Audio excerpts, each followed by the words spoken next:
Hey everybody, we're live. Hey! Tonight we got a panel of Jews. This was actually a last minute put together, but I've been wanting to bring these guys on for a while now. Before we get started, before we explain exactly what we're going to do, just a big thank you to everybody joining us. It's going to be an interactive session like we normally do. We'll be taking questions. A shout out to our Patreon visionary members. We have Trivium Energy, PTY Ltd, SOG Cannabis, Max Marine, Geffen Posner, Adam Albilia, Maya, and our newest visionary member, Adam Becker. Welcome to the club, Adam. And our one and only champion member, Rajia. This list is getting longer week by week, and I'm excited about that. Thank you all for all the support. If you want to support the show, you can find a link in the description. And there's other ways to support. You could just subscribe. You could like this video. And if you don't like it, you could downvote it. That's cool too. We're all about freedom of expression here. So who do we have here today? There's these guys. They have this little channel called Open Peace Podcast. And what they do is they bring on people for conversations about Israel and Palestine. Interesting. That's right in line with what we do. So upon discovering Open Peace Podcast, it was clear right away that we're meant to be friends. We're meant to support one another. We're very much aligned in this space, and people who have similar goals should be working together to achieve those goals. I was on their show for an interview. I had a great time. I've actually met these guys in person as well. Amir here had a little house party. It was good that I was invited. And here they are on our show to learn more about Open Peace Podcast, but not only learn more about what they're doing, we're just going to have a chat in general about the Israel-Palestine conflict, about rise in anti-Semitism. We actually didn't even clearly define topics. We just said we're going to go live and go for it. It's going to be a fun little session. If you want to find their contact information in the description, you'll see a link to both the YouTube channel. Go do that now. Go subscribe to Open Peace Podcast on YouTube, and you can find their Instagram as well. Great. So just quick introductions from you all, and then we'll get started. All right. Amir, who wants to start? I'll go first. So I'm Kane. I'm from Manchester, England originally. I've lived in Israel now 4 years actually this month. And I suppose you could say I'm one of the founding members of Open Peace Podcast. Welcome, Kane. Thanks, Adar. Amir, you want to go, or can I go off? Sure, go. No, you can go ahead, Jared. Sure, go ahead, my friend. All right. Well, I mean, I'm Jared. I'm the guy who claps the show out of existence when he gets to be on the show. I guess I'm also a founding member. Kane dragged me into it, introduced me to everybody, so you can thank him for all this. Yeah. Cool. Welcome, Jared. Amir. Great. So my name's Amir. I was originally born here in Israel, but I lived many years of my life in London, but I've also lived over here as well a good while. This stint now, I've been back for 3-4 years. We decided to set up the Open Peace Podcast to build dialogue between Israelis and Palestinians, which is something that is not really done too often. And our friend here, Adar, is also in that game. And I think it's fantastic to see his work and our work coincide and try and build something really unique. It's a pleasure to be on the show with you, Adar, and I'm sure we'll tackle a lot of different and difficult going on over here in the Holy Land. Awesome. So I guess just one more question about Open Peace Podcast.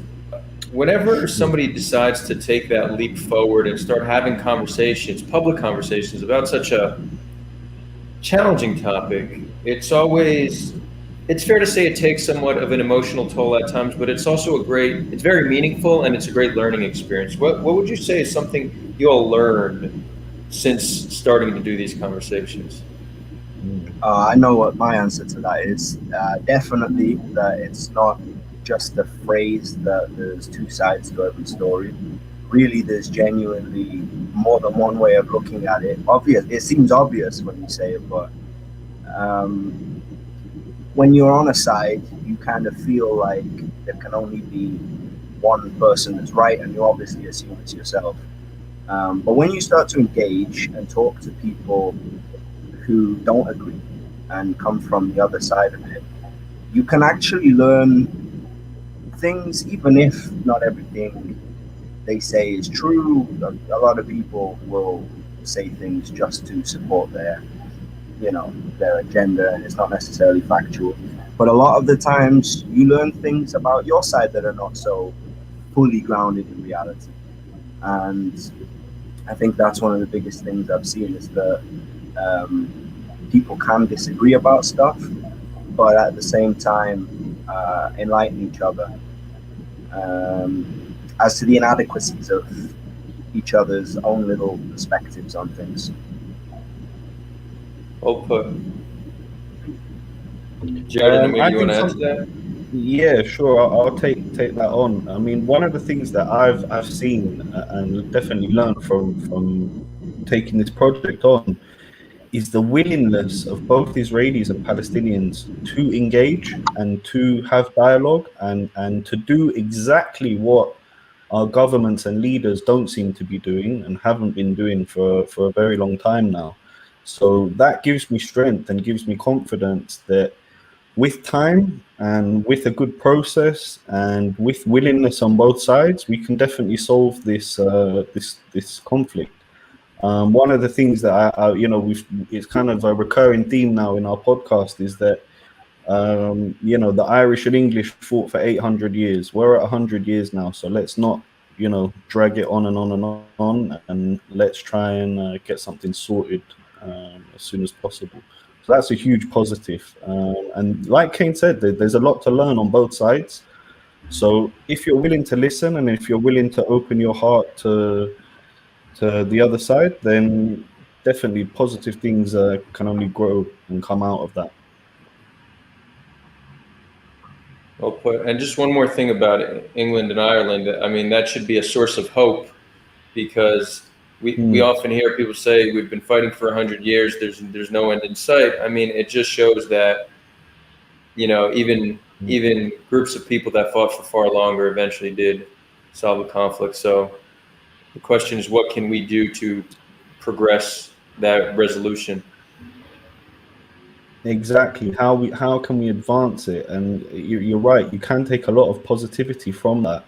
And one of the things that happened in that peace process, in the early 90s and the Good Friday agreements, was the disarmament of the IRA, which was, kind of in the same situation as Hamas in a way. They're seen as freedom fighters by their own people, but they're seen as terrorists by most of the world, right? And I think disarmament of terrorist groups over here is something that is not really talked about even. I don't hear any Israeli politicians saying we need to rid Islamic Jihad and Hamas of their weapons. It's not something that I hear, and it's definitely something that will need to be part of any peace process and long-term solution. Mm-hmm. I think that's more a question of how do you actually do it, Exactly. like how do you disarm them? And then there's a greater question that Palestinians viewed it as an injustice that we're allowed to have weapons and they're not, right? So it's like Palestinians should have a right to a military. Well, yeah, hard. but there's a difference, Adar. There's a difference between a terrorist organization and like a formed military. I agree. I wouldn't be against them having that, but for that to happen, there needs to be some kind of deal where they have a proper state or some form of government or autonomy or whatever that may be in the end that they decide on that can run something that is legitimate and not an extremist organization. You see, and when you say Correct. it's going to be difficult to take weapons, of course, 100%, definitely, but it was done with the IRA. There was an amnesty given to people giving back weapons, I believe, and a good percentage of people just went and gave back their weapons. So there's no reason that it can't work here. So I do want to hear more about that because I don't know much about the England-Ireland conflict. I just want to go back real quick to the concept of Palestinians deserving an army. A lot of conflict. You know, we always try to break it down as there's a good guy versus a bad guy, but most conflicts are more complex than that. They're not quite as simple as good guy versus bad guy. It's two groups of people with misaligned interests whose destinies met each other, and now they're fighting. What's that? We're getting some pretty, Jared, I think that's on your Jared, what did you just that do? me? You just said something. Yeah, that's you. whatever that thing is, that's never to be turned on ever again. So Oh, you it's know, actually, Does it happen when I turn my mic on? Terrible. well, so I guess only when you play with the wire a little bit, but All right. or just use your headphones maybe for your mic, because yeah. just connect it to your headphones. It might be better. So our interests are just misaligned, and obviously Palestinians want an army, and obviously Israel doesn't want them to have one because we see that as a threat to our safety. So a lot of better understanding the conflict is understanding how our interests are just misaligned, and you know, Israel's going to make an effort to keep Palestinians as unarmed as possible until they feel confident that those arms won't be used against them. My right? bad. Yeah. Yeah, you're But good. then You're again, good. but then again, but Adar, there's weapons and stuff given to the PA. You know what I mean? At the same time. Yeah. I This mean, is- the That's true. level and power of Yeah. arms is definitely something to question, but it's not like the Palestinians are completely devoid of weaponry or any ability to defend themselves or take offensive or defensive action.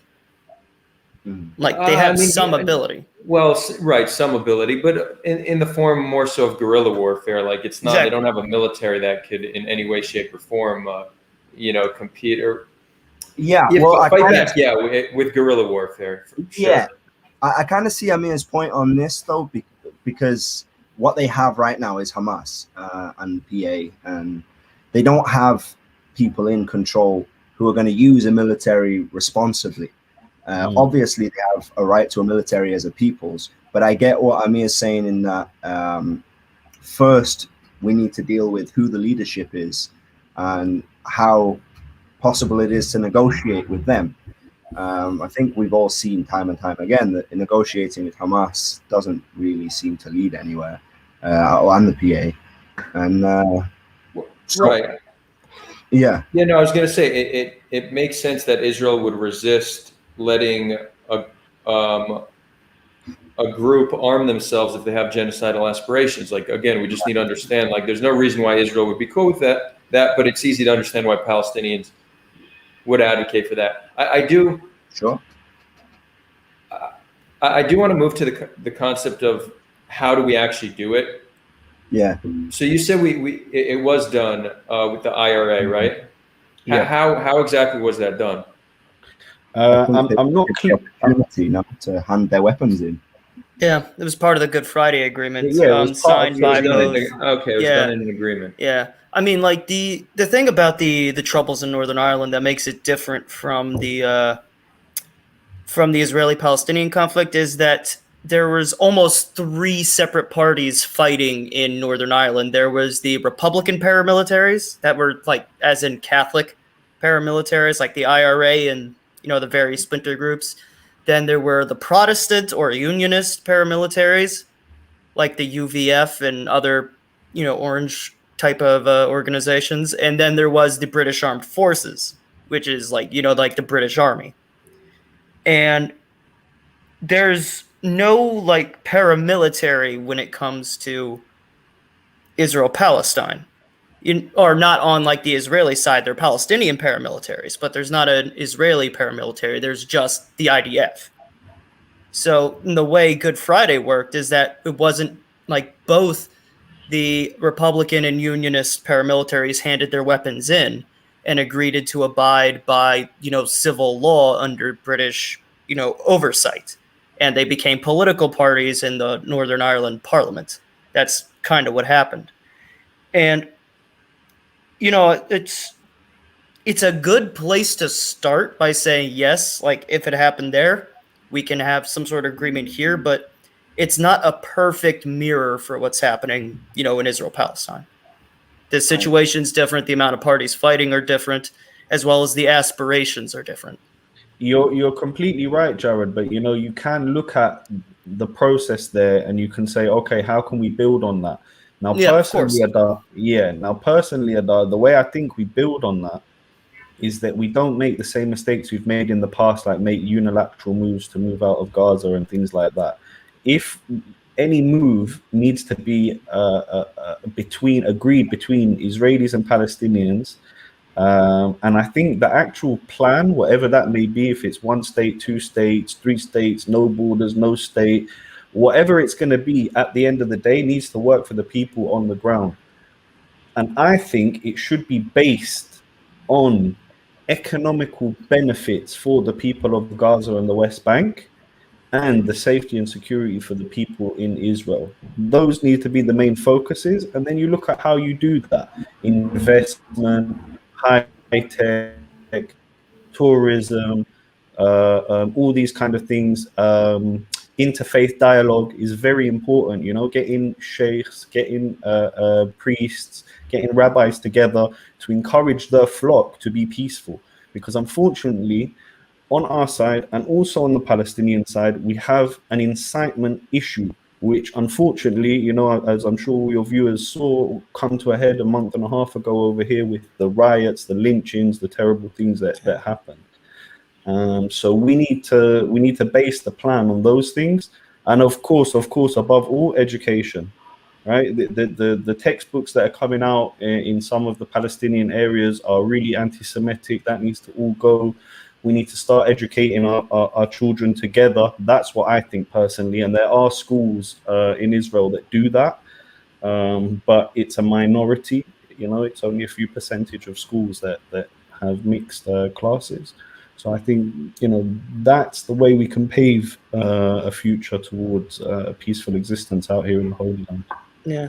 But how much of that is by choice that it's not mixed? I mean, I'm sure that, because I know many Arabs that are totally cool with mixing with Jews. I'm sure that to a certain degree, there's a lot of choice involved in wanting to stay within your own culture and learn your own traditions at the school. Right. I get that, yeah. Sure. Yeah, sorry, go ahead. Well, it seems like we currently have 3 distinct school systems, 3 different curriculums, one for secular and many religious Jews are in one school system. Ultra-Orthodox have their own curriculum, and then the Arab sector has their own curriculum. There might be other variations of that, but it is a good question. It's like how unified can a society be if they have different school systems? I know that they're like the libertarian approach would be like you should have a free marketplace of education. I'm not sure how on board I am with that. We need a unified society, and school is one way to do it. Why not though? But why not? But that doesn't detract from the normal mainstream school. You can still have that. It's just that everyone has. Private schools, sure. No, for sure, private schools. Yeah. Personally, so I kind of have a chip in this fight because my mum's, been a teacher her whole life in England, in the UK. And, she's very passionate about education. She thinks it's the key, to solving everything pretty much. And I tend to agree with her on that. And she thinks that really we're lacking behind in terms of education all over the world. She was a teacher here in Israel as well back in the 80s and 70s. So she's seen it all. And she thinks that really we need to come at it from a kind of holistic approach. There's certain kids and there's certain, types of personalities that aren't suited to be in a classroom, even from the age of 11, 12, 13, 14. We can get these kind of kids into, trades and maybe the high-tech industry and give them a diverse range of skills to set them up for the real world and when they get out there and at 18. Yeah. We also got a question here. Yeah. We'll get to that. I just one more thing on education because I do want to understand your position better. So, because I personally don't have like a very well developed position on this. It's something that I've for many years been iffy about. It's true that if you do have a free marketplace, you're going to have more competition in schools. It's possible you'll produce a better school system. But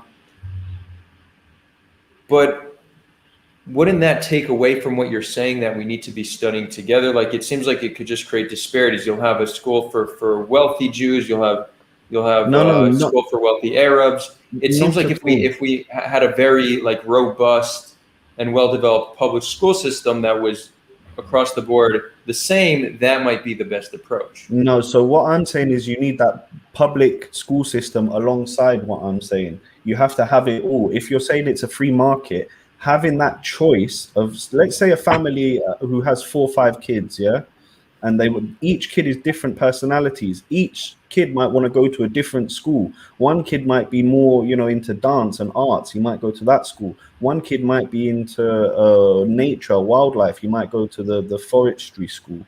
So the more choice we have and the more diversity in terms of education, I think will just be great, and you'll see a change. In terms of getting people together, it's not just up to education, the education sector to make that happen. It's also, upon people themselves to take it upon themselves to be. One of the myths in Israel is that, it is very segregated and it's an apartheid. Well, if you go to Yafo and you see fishermen, Jews and Arabs, that have been fishing on the sea together for 30 years, they don't want any of this mess. They don't want any of these riots. They don't want any of these things going on. They just want to be able to fish in the sea and bring some money home for their families. And that's the reality in a lot of different places. If you go into any hospital in Israel, you're going to see Jews and Arabs working together for the best of their patients. So it needs to be a societal thing alongside education. That's my main. Well, I think the society itself, depending on where it is, on where people live, is already pretty well integrated. But I think the fact that there's 2 different curricula based off of what culture you want your kid to learn, because that's really what it is. If you want your kid to grow up in Arab culture, you send them to an Arabic school. If you want them to grow up in Jewish culture, you send them to a Jewish school, whether that be secular or religious. Well, that's important, though. That's important for people to, preserve their cultural heritage and pass it on to their kids. Having that taught in schools is important. But I feel like the fact that kids go to these different buildings to learn these things, that implants an idea in their head at a very young age when people are their most impressionable. That makes them look at these people who go to the other school, not to their school, as inherently different, when that's really not the case. And I don't have the perfect idea for that. I think maybe we can just do it in the same school but different classrooms. I don't know. I really don't. I get what you're saying, but I think that religion and culture are heavily intertwined. I would say especially in the Middle East, right? Yeah. So one of the potential major stumbling blocks there is that people want to educate their children in their religion, but the way it was done for me was at school. We had religious education classes, and maybe with secular Jewish schools, I don't know how secular the schools get on the Palestinian side, but maybe with secular Jewish schools, it's not such an issue.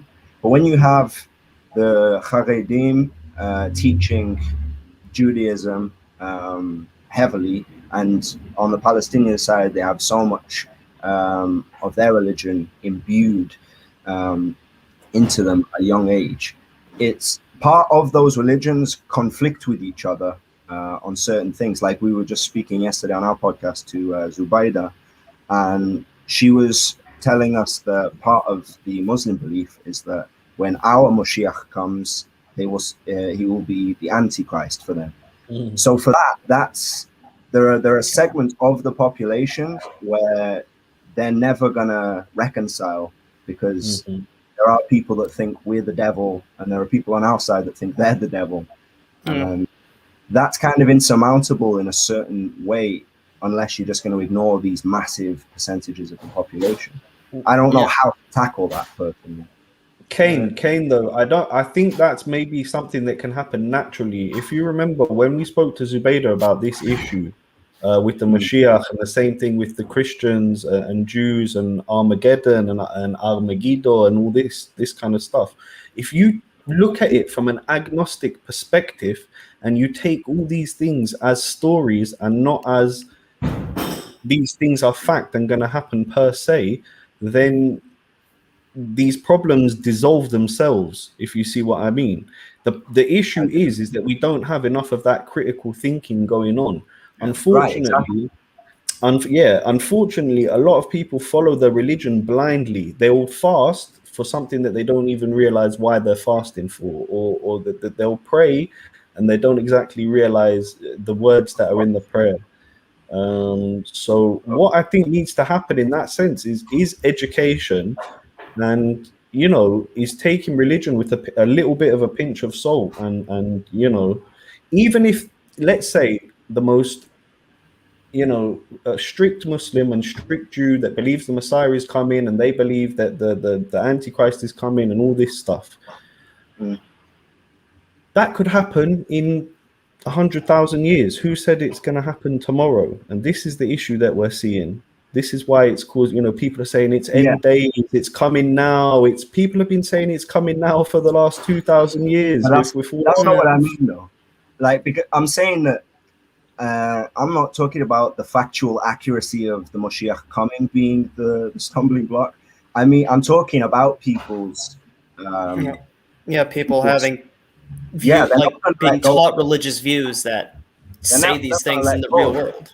Yeah, because if God tells you something and you believe that God's real and he's told you to do something, what human on earth are you going to listen to that is more right than God? So if that's what you believe, then it's going to be very hard to change your mind on that. And if your beliefs are violent and extreme, then, I take it with a pinch of salt. I'm not actually pondering every day, when's the Mashiach coming? When's the Mashiach coming? But there are people that are doing that, and there are people on the other side that are waiting for that too, because they believe there's going to be some end of the world war, some Armageddon. So those people are the problem, not the idea that it might actually happen. Yeah. Also, by the way, speaking of, I just want to take. We have a super chat that I want to take. Friends, super chats have been activated in Israel, so super chats are very much appreciated. We do try to get to as many questions as possible, but obviously we do prioritize super chats. So this is from BCFC Ireland. Thank you for the €5. He asked, is that pounds? Oh, my bad. Yeah, it's pounds. Mm-hmm. Yeah. Well, I guess one of the benefits of super chats is I get to learn all the currency symbols. Yeah, that's cool. Do you think Israel would accept the long-term security? Would you think Israel could accept the long-term security of Al-Aqsa for Hamas agreeing to accept Israel as state in a final settlement? So, what's going on? What's going on with that background noise? Just mute yourself, Jared. I'm gonna mute. Yeah. Yeah. Okay. So are you? I'm not sure I fully understand the question.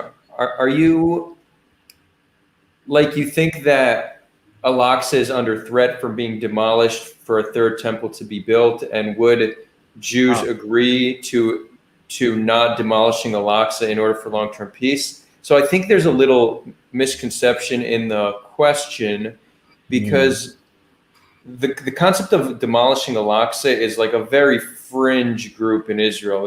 There's no like political. Practically, it's just not going to happen. Like it's never going to happen at all. It's never going to happen. No. Well, but let's be honest. There is some segment of the Israeli population that would like that to happen. But realistically, there's zero conversation about it. It's not politically popular. There's no serious party that has that as a policy position. So I don't think that. So yeah, most Israelis would be like, yeah, sure. I mean, of course, I would agree to not demolish Al-Aqsa for long-term peace. I wasn't planning on demolishing it in the first place. So unless you meant something else, that's how I would respond. But maybe someone here wants to give different. Yeah. Look, yeah. Go on. I just want to say what I said yesterday, because we actually had pretty much the same conversation yesterday when we spoke to Zubaydah. She asked a similar question. And I'll just say what I said then, which is I'm not an expert. I'm not religious. I don't know all the intricacies of the religion. But I do remember distinctly one religious studies class I had to take when I was in school. And we were talking about the idea of the Moshiach coming, and that when that happens, it will be when he blows the shofar on the Temple Mount. So I remember asking him, does that mean that there has to be no Palestinians there in order to do that? Or does it just mean that at the point when we have a stable enough situation where it's possible for us to worship there too, that's when the Moshiach will come? So I think people that believe in it, they believe in it because they've taken that part of the religion to mean that our Moshiach arriving is the destruction of all other peoples, which I never took it to mean. And again, this is a reason why we need to look at this from a practical, logistical, political perspective and not a religious perspective, because there are certain people that are never going to let go of their religious views. Yeah. Also, by the way, your chat is entertaining as hell, to say the least. Oh yeah, the chat is always wild. Today it's probably above average, and it's wild / cringiness. People come, they don't even listen to the conversation. They just come to fight with one another. They're fighting over like the Hazar conspiracy. Just like we're not real Hebrews, Zionists aren't real Jews, and there's like some dude calls himself the Mossad saying all sorts of other dumb shit. Yeah, like, the chat's always entertaining. But look, Adar, the situation with Al-Aqsa and the Temple Mount is key to solving the crisis and the conflict. Because it is the most religious place for so many people, and nobody's happy with the status quo, right? Even the Palestinians aren't happy with the status quo, with Jordan and the Waqf having jurisdiction over it. So I think, again, part of any plan, like we were talking about the economics and the tourism and high tech and investment and this kind of thing, it also needs to coincide with a deal that secures the old city for everybody, that allows everybody to pray. Because I don't know if your viewers are aware, but even now, Jews cannot go up and pray with a kippah on their head. It's technically illegal to go up to the Temple Mount and pray with any Jewish symbol. Yeah. So nobody's Jews don't have access to their holiest site, for sure. Exactly. So nobody's happy with the status quo. So I'm saying we don't have to jump and, this is what we need to do. No, talk it out. Get religious leaders together that understand the area. Get rabbis together. Get some sheikhs together from the area. Get some pastors and some priests together that take care of the Church of the Holy Sepulchre, and decide together how you're going to allow prayer for everybody in the Temple Mount. And it's something that I would love to see personally. Will it happen? You got to be optimistic, you got to be optimistic. Hopefully one day people will see sense, and the holiest place on earth will be a peaceful one, because the scenes we saw last month were shocking, really. To see that kind of behavior, a tree burnt up on there, fighting between cousins, stones thrown, petrol. It's just it's Haram el Sharif, Bait el Maqdis, the Bet HaMikdash. It's the holiest of holies. We definitely shouldn't be behaving like that up there. Yeah, I wanted to take 2 more audience questions, just quick, because Chris brings up an interesting point. Chris Roberts, listening to the speakers browbeat their audience is going to get you less super chats. Well, what's browbeat? I don't know, but I feel like just like demean, because we were a little bit demeaning towards certain members of the audience. So I'd say the stronger case, like, put super chats aside. That's not the motivating factor. It's like, we try to not shame people or be mean to people. I agree with that. We try to approach this compassionately. That being said, there are certain people that come to the chat. And by the way, the Mossad was mentioned. I don't think he's one of the people who comes to the chat just to fight. We've had a conversation. I like the guy despite our disagreements.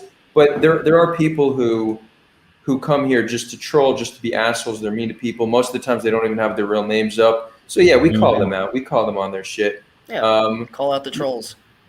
Yeah, what's the saying? Don't dish out what you can't. There's some expression. How's that expression go?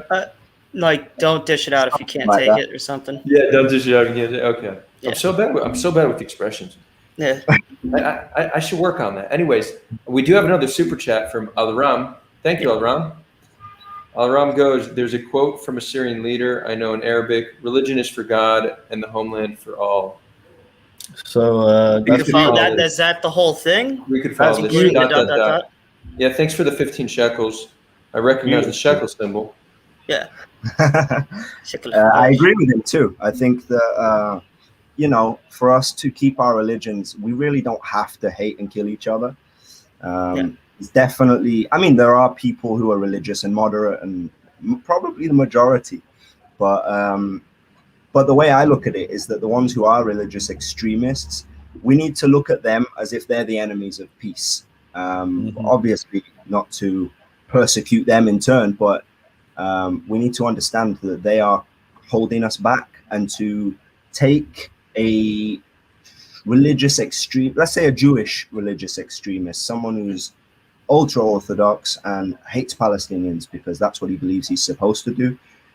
Someone like that, they're not going to change their mind so easily, and they're not going to be part of the solution. So you can't take someone like that, listen to what they say, and then parrot it back as if that's the Jewish narrative, because it isn't. It's that guy's narrative. Well, that's what Zubaydah did yesterday. She brought up, very fringe, rabbi fringe and opinions. kind of Nature Carter type thinking, and that's not very helpful for the discussion. I want to talk about things that practically you can do on the ground that will help. So in terms of economic development for Gaza, and I hope there's any Gazans listening, that should be the key to solving part of this crisis. You have 40-50% unemployment over there. So that makes it fertile ground for Hamas and Islamic Jihad to recruit. When you've got, no jobs, no future, no nothing, and a terrorist organization comes and says, "Oh, look, here's a few $100 a month to keep you going," they're going to hop on it. So we need to look at practical things that we do, and that's why, Adar, I really appreciate your channel and appreciate what you're doing here with Sulha, and I think it's a perfect name as well for the cause. And I think things like this and things like our friend Inon at Habayt, they really do start getting the wheels moving. We're not off the ground yet. We're not even going 10-15 kilometers, but we're getting the wheels moving. Slowly. It's step by step. Yeah. It's not going to come overnight. I agree. One more super chat. We have Adam Albilia, also a Patreon Visionary member. Fewer super chats incoming. 15 shekels. Thanks so much. As he sends one. So I see we have a new viewer, Eyes on Palestine. Welcome, Eyes on Palestine. I'll try to address some of what you're saying. It seems there's a few misconceptions, but I hope you do stick around and stay with us. We are building a community, a diverse community of Jews and Palestinians. So which is the one I wanted to respond to? Saying, your parents might have been following the religion you decided not to. Now you call yourself a Jew, but that does not make it a nationality. I mean, the faith doesn't make it a nationality. Wait, Jared. We have an audio version, so we need to read it out clearly. Just forever's on Spotify, Apple, all those. Shout out to our audio listeners. Yeah. So Judaism so Eyes on Palestine goes, Judaism is a religion your parents might have been following the religion and you decided not to, and now you call yourself Jew, but that does not make it a nationality. So just a little clarity on Judaism, because Judaism is a little bit confusing because it's a religion, it's a meta-ethnicity, and it's a people as well. Okay, so there's the religion of Judaism that's believing in the Torah and the books that followed, and there's many different variations of Jewish belief. perhaps thousands. But then there's Jewish, the meta-ethnicity, and that's really people from all over the world who, most of whom are Levantine, not entirely. If you look at Ashkenazi DNA, I'm Ashkenazi, for example. Well, 99.7% Ashkenazi, according to 23andMe. Ashkenazi DNA is around 50% Levantine and 50% European. So that Levantine DNA, right? Roughly. Genetics is not an exact thing. There's estimations and all that. Yeah. So even the European Jews, as we're considered, do come from the region. It's also a people because, and this is probably more complex, but like if you convert to Judaism, you're not of the meta-ethnicity Judaism, you are of the religion, but it's said that you don't only believe in the religion, you kind of join a peoplehood. Join the tribe, yeah. Yeah.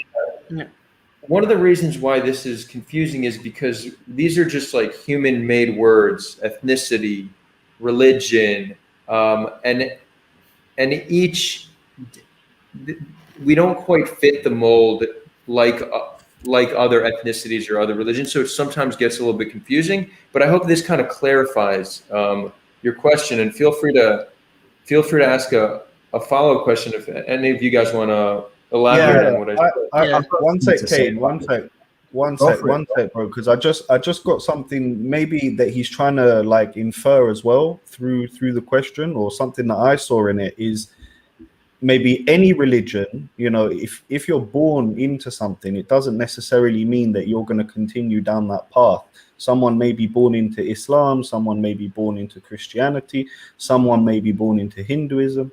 And each person and their unique personality, you know, it may take them on a different path. I happen to know a few Jewish converts, you know, who have incredible stories about how they, you know, managed to find Judaism and it come into their life. So I really think that that kind of way of thinking will definitely help in the future, solving things and opening people's minds up to other possibilities. There's a lot of religious backgrounded Muslims and Jews in Israel and Palestine that in their heart of hearts are agnostic or atheist, and it's very hard for them to come out of their communities. So that's a little issue that we have here as well. Sorry, go ahead, Kate. No, I just wanted to make a couple of simple points because I've been dealing with people trying to deny me my identity and my heritage my whole life. And first of all, there would be no racist stereotypes about physical characteristics like big noses if there was nothing genetic going on. That's pretty obvious. And when you take a DNA test and it says Ashkenazi Jewish, that's not because it knows what you believe. It's because it's what's in your DNA. So very simply, there's your proof. They're different things. We have a religion. We're a people that has a religion that we as a people tend to follow, but there's plenty of us. Woody Allen's the most famous Jew ever, probably, if not one of them. And he's Woody Allen? Yeah. No. Yeah, I'm just thinking, like, he'd be the most famous? One of them. No, he is very famous. I'm just saying. The most famous Jew is Jesus. Yeah, that's very true. Most famous Jew is Jesus. Yeah.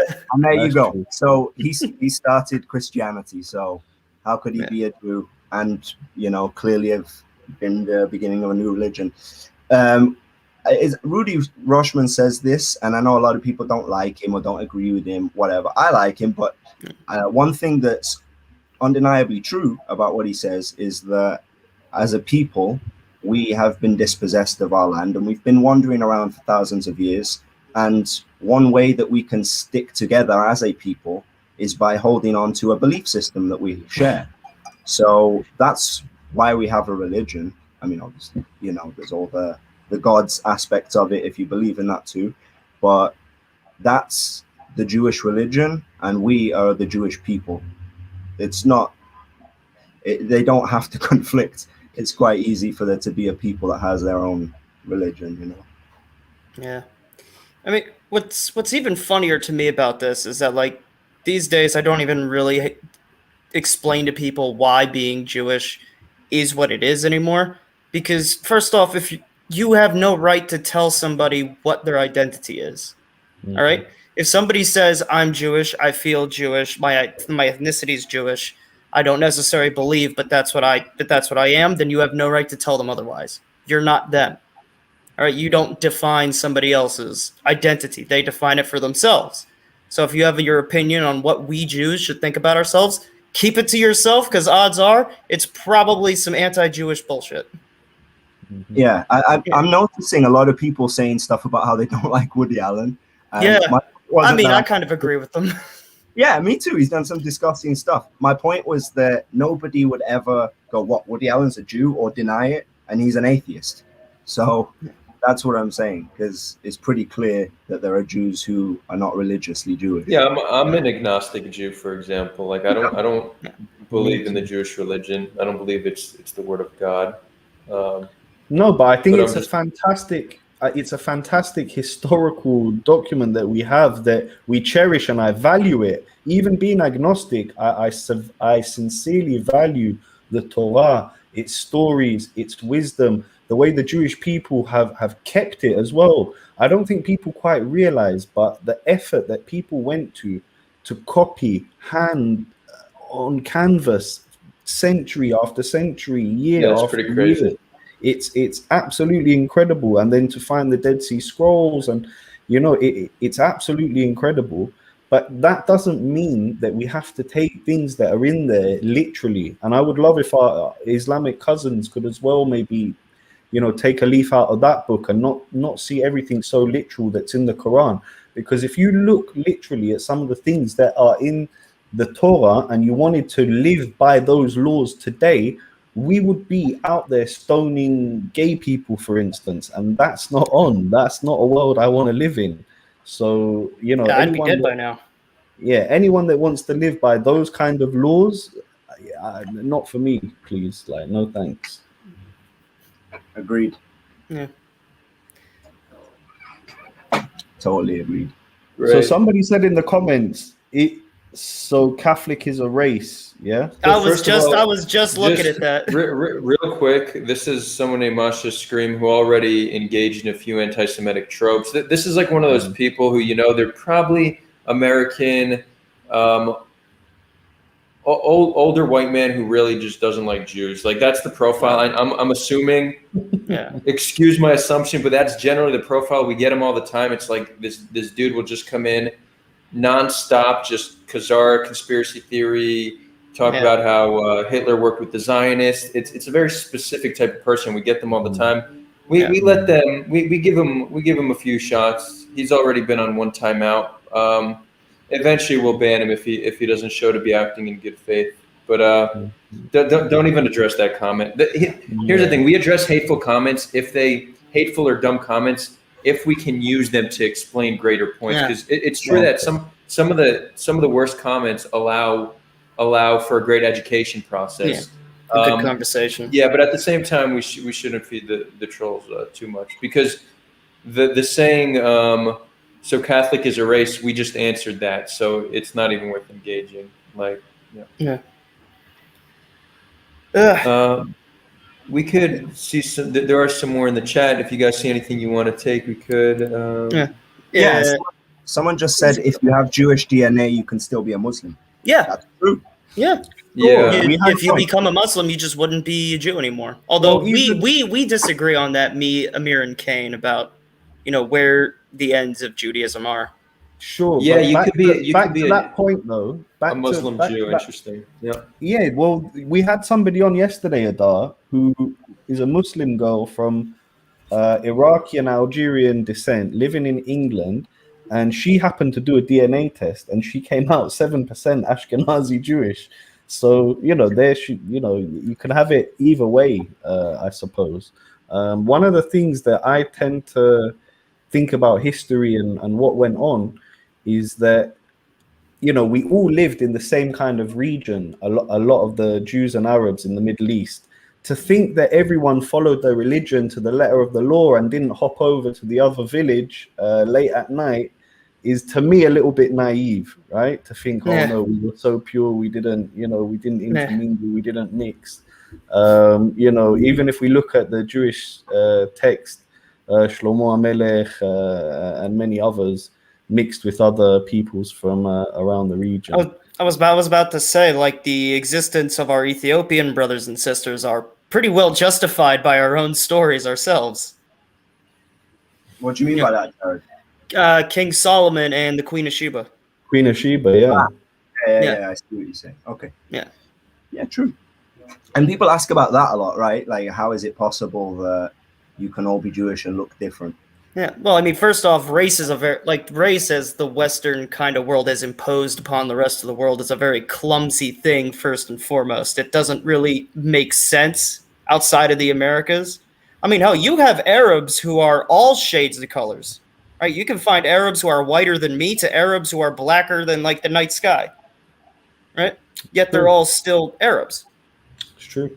You know, like, this idea of, like, your ethnicity and your skin color coming hand in hand is something that was used in the colonial Americas as a way to control the society there by the European empires. It wasn't meant for the rest of the planet.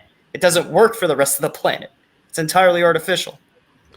I do want to show some chats real quick because Mo Bazbaz goes, yeah, I have Jewish DNA and I'm a Muslim Palestinian. Yeah. And we have another one. Emma Pumpkin goes, I have Jewish DNA, but I'm a Muslim. Yeah, so that's cool. And what's interesting about Palestinians is that Palestinians are also a very mixed group of people, like also genetically. Yeah. The amount of times you need to think that some amount of Palestinians or some amount of DNA has been here for thousands of years, and over the history of being conquered from nation to nation, it mixed in different genetics. So a lot of modern day Palestinians do have Jewish DNA. They were Jews who never left the land and got conquered by the Arabs and became Muslim over time. But we are, in a sense, in many ways, not only long lost cousins, like the Bible says, Ishmael and Isaac, but actually long lost brothers, essentially brothers and sisters, because of we used to be the same people. So that's fascinating. It really is. It really is, Adar. And I just want to pick up on another thing that Emma Pumpkin said here. She said, my family come from Chechen, but I've always been told that we have Jewish descent. And when one of my ancestors was dying, he said that we have to bear in mind that we are from Jewish descent. So that's a really interesting comment. And I think actually a lot more people do come from Jewish descent. If we look at Spain and Portugal and the Spanish Inquisition and the Portuguese Inquisition that happened over the years, we had a process of crypto Jews, of Jews going undercover, of Jews hiding the Judaism to keep away from keep safe from the authorities, like the Inquisition in Spain. Exactly. So if you look at a lot of Spain and Portuguese names and that kind of region, you're going to see a lot of Jewish names. A lot of Arabic too. There's a lot of Arabic in Spanish as well, from the Andalusian time as well. So there's probably a lot more people out there with Jewish descent and that might not be too aware of it, shall we say. So I want to pull this up by Eyes on Palestine. Eyes on Palestine, I don't think you're engaging in good faith anymore. You go, Ashkenazi doesn't mean you're Jewish, don't know why or who put that in the DNA title or categorized it like that. It just means you're European. No, man. I'm not. You don't get to decide how genetics are defined. It's like you're implying that there's a vast conspiracy theory and that the genetic tests are changed in order to mean that Ashkenazi means Jewish. No, Ashkenazi is a subset of the meta-ethnicity of the Jewish people. I mean, that's just how it is. And I do want to tell you something. When you make dumb takes like that, it not only does it do nothing to help the Palestinian cause, it's just used as fodder against the Palestinian cause. Like currently your contribution, I don't know what you do in your day-to-day. You might, do great things in your community. You may be an awesome person. You may be a great activist for Palestine, but your contribution today in the chat has been net negative for the Palestinian cause. I just want you to keep that in mind. We do have another super chat from our friend in the Northern Ireland, as he said. He's in the Hello. occupied 6 counties. The Republic will come back for you, brother. Thank you for another £5. Israel will have to talk to Hamas for 2 reasons. 1, their active resistance, and 2, in a final settlement, they will be the ones to carry it. I tend to agree with this. Yeah. I know many are under the impression that until Hamas is destroyed or removed from power, then there will be no peace. I think that's one approach, but I don't think that they're out of the question when it comes to negotiating with them.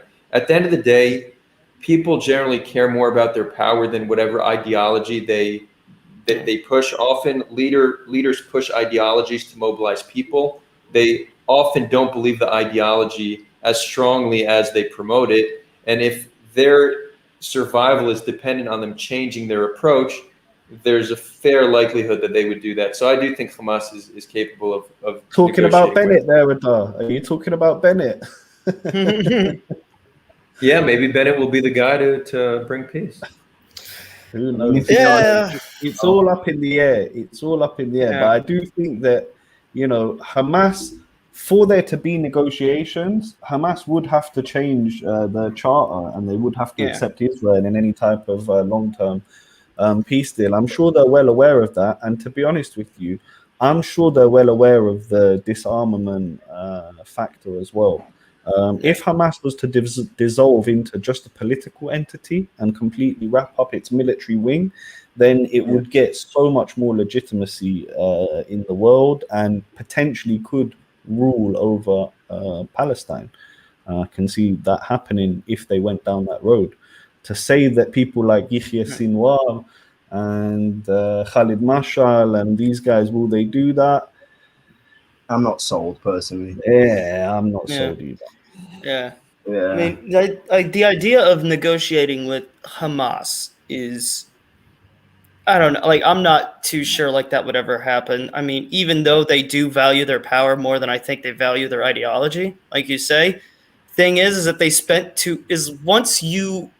there's something my grandfather told me about the Soviets. When they invaded Eastern Poland, they thought the Polish people would roll over and just accept the Soviet rule because they convinced themselves of their own propaganda that workers really wanted communism and wanted the Soviets to come in and liberate them. And when they fought back, they were surprised. I think Hamas is at the point where they're believing their own propaganda. Even if power is more important, I do think they really believe the things that they say. And unless something really changes in the leadership of Hamas, I don't see any negotiations between Israel and Hamas as to a permanent settlement possible. I honestly, and this is not an endorsement of Fatah, but I think Fatah is a much better chance of getting a permanent settlement. I agree. Yeah. I do. I feel like Fatah are the ones that value their power above all else. Hamas may genuinely be religious zealots that only want to kill us all. Maybe not, because like you said, that's pretty rare. Usually people care about their power first and foremost. I've got to say, though, I mean, long term, personally, I have a feeling that our friend Rafi, who talks about his Confederate plan. Federation. Yeah, Federation. Yeah, I actually saw Rafi in the comments. He might still be around. Yeah, I was seeing him there. Yeah, Rafi. I personally really like, maybe some of the details will not work out that way. Of course, things are always done through trial and error negotiation. But I really do. I've been convinced by him and our conversation with him that it's probably the way it will end up going, because it doesn't seem like anyone really wants a two-state solution. None of the people on the ground anyway, certainly not the ones with the stronger views. I don't know, Kane. I don't know. I would disagree with that, actually, and I'd say that there still is a base of people that do want two states. There is quite a big base, and if you hear a lot of Palestinians as well, they're always talking about 67 borders, two-state solution, etc., etc. They say 67 borders to like the foreign press. That's what they say in English. Like I think that two-state solution has been the solution that's been promoted for so long that people who are more apolitical or aren't really that ideologically driven, they'll just say, yeah, two-state solution sounds fair. Let's split up the land. You live there, we live here. I think the more ideologically driven segments of both our societies are more likely to want to keep the land whole. So we can't only look at it in terms of what percent of the population supports two states, how much energy is actually behind two states. And it seems like there's way less energy behind, not political energy. Political energy, I'd say there's probably global political energy, there's far more behind two states, right? That's generally what we hear about. Exactly. But the energy on the ground of what people actually believe and what they want, there's way more energy in keeping the land whole on both sides. So it probably makes sense to take into consideration what the people want when finding a solution. Of course. The issue is, I just want to address, because I know, Kane, you're keen on the federation, and I love Rafi and I love Zahir for getting together and making the plan. I think it's wonderfully thought out, and I love the constitution. I read through it. There's bits in there that I would definitely take into a final deal. The issue I have with the federation is it sounds great on paper. It sounds like a perfect wedding on paper. The issue is, what do you have when a small faction in Gaza wants to section off its own bit of area? Or what do you have when a group from Jenin comes up and wants to and closes borders to a certain region in the federation? I don't want any of that kind of stuff to happen. I want to be able to freely travel around the Holy Land, and for Palestinians to also travel freely around the Holy Land. So I feel like in a federation model, that could be a real stumbling block along the way. It might even work for 10, 20, 30 years. And then something like Lebanon, where, you know, there's a power sharing system, it all just goes to absolute pot. And that's what happened in Lebanon, really. So, Rafi, if you're still watching and you want to join the panel and defend that position, feel free to. I want to go to more comments. Give a super chat. Agnostic says, Adar, can you talk more about the change in the Hamas charter around 2017? I think so. Yeah, they did modify it. I remember. Yeah, they did modify it, and I think it's important to highlight that because it does show that they're capable of change. I will admittedly say that I don't know enough about it. We should probably do a live stream just on that, kind of break down their charter and what it means and how it's different. I think that could be a very useful session. I think the big difference is that it warms up a little bit to Israel existing, which is obviously a positive sign. We could do a session on that. Good suggestion, Agnostic. Adam Albilia, another super chat. Thank you so much. How anti-Semitism works? When Jews are sparse worldwide and weak, no one questions their Jewishness before harming them for expressed identity and connections. That's one of two. He continues and says, however, when they fulfill these legacies, historical connections, and aspirations, which is also keeping them safe, now it's time to question their Jewishness. That's interesting. It's an interesting take. I'm not an expert on anti-Semitism. Certainly not enough to share an opinion on that. But I do know that I know what he means. Yeah.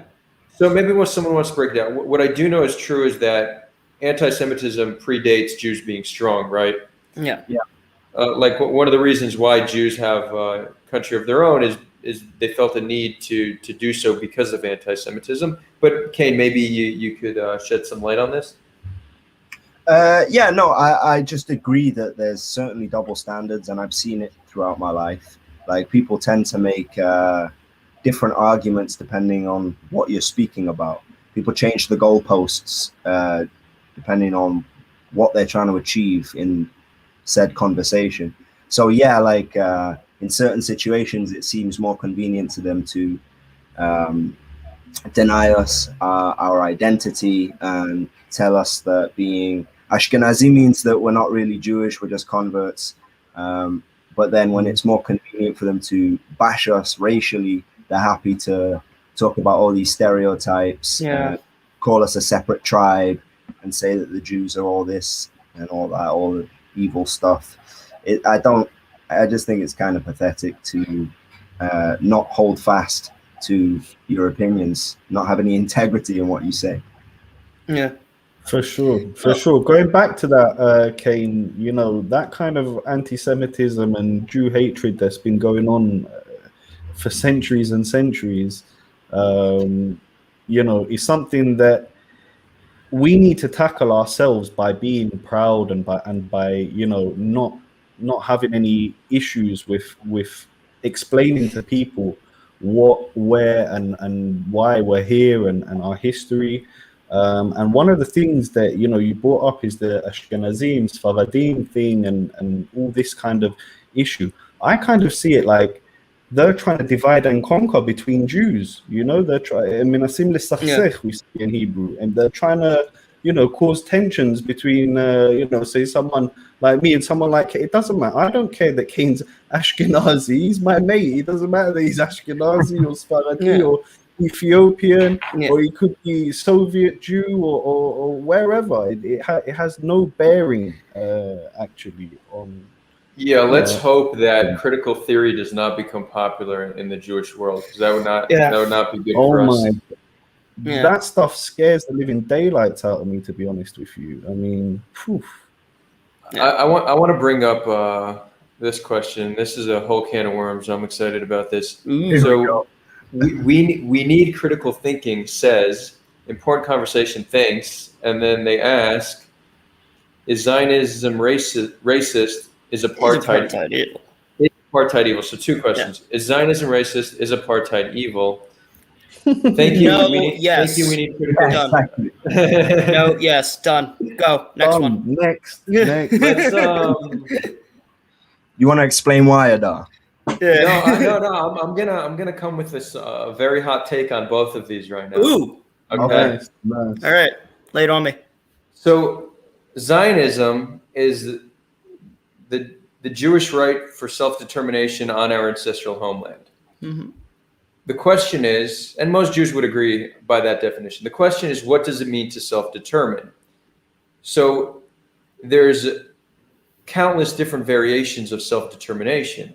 Some of them, and when people are anti-Zionist, they're generally not saying they don't support Jewish self-determination. They're saying they don't support Jewish self-determination that looks like this, that causes Palestinians to be oppressed. So there are many forms of Jewish self-determination that could be seen as racist, but I'd say a better framing is that many, if not most, forms of Jewish self-determination are somewhat exclusionary. Okay, very few Zionists say, let's have a binational state where all people on the land from the river to the sea have equal voting rights, because most Jews see that as the destruction of Israel, putting them in making them the demographic minority and putting them in immediate danger. So most versions of Jewish self-determination does have some nature of being exclusionary because it's seen as essential for the survival of the Jewish people on this land. Being exclusionary in your nation state is not wholly unique. You have many nations that do something similar. Japan is one example of a national ethno-state. And most countries do have some kind of, almost all countries do have some strict or sane immigration policy, right? Also because they care about demographics. Jews are in a trickier situation, this land's in a trickier situation because it's very easy to understand why Jews care about being a demographic majority, but it's also easy to understand why many people would object to that on this land, because we created a homeland on a piece of land that was occupied by another group of people, right? Palestinian people. So they say, so the case could be made, if there's any place that can't be exclusionary, it needs to be the land of Israel and Palestine, because there's two distinct populations here, and you need to have a system of equality. So this really is one of the greatest challenges to Zionism, is that most versions of it are exclusionary, but many people don't accept that it should be exclusionary, because you have another population living here, and they've been living here for many, many generations, some of them for thousands of years. So right here is one of the greatest challenges to Zionism. Okay. Yeah. Does anybody want to add or build on that, or could we go to is apartheid evil? I No, I can. feel like that's a pretty good one. That's easy There's to actually- answer. Yeah. Yeah, there's one thing actually though that someone has said a couple seconds later. Let's see. Oh yeah, Trying so to find it. it might have even been the same person. I don't remember, but they said is calling Israel apartheid anti-Semitism, which is an extension of that question almost. Yeah. I would Yeah. I mean, I would argue that definitely in the way that people do call Israel apartheid. Yes, because it's very obviously just the most thinnest of veils for them just trying to bash Jews. Now, there are arguments, yeah, because when people say Israel's apartheid state, like you're not specifying where it is, what the actual issue is, like where the military occupation is, which is where people typically talk about, but like that's also not Israel technically. So you're using stuff happening what's legally outside of Israel to bash all of Israel. So I would argue in that particular usage. I have a slightly different take on this. And just to answer the question, is apartheid evil? I don't like the term evil, but I'd say that apartheid certainly is morally reprehensible. That said, I think many Jews would be okay doing something morally reprehensible if it means them surviving. So if Israel becomes de facto, if Jews living here think that apartheid is necessary for us to survive, then they'd be like, well, okay, well, I care about myself more than I care about other people, like all people. So that it gets a little bit tricky. Can I just break something down? Just real quick, because I do want to. The charges of Israel being an apartheid state. We mentioned this in the session last week.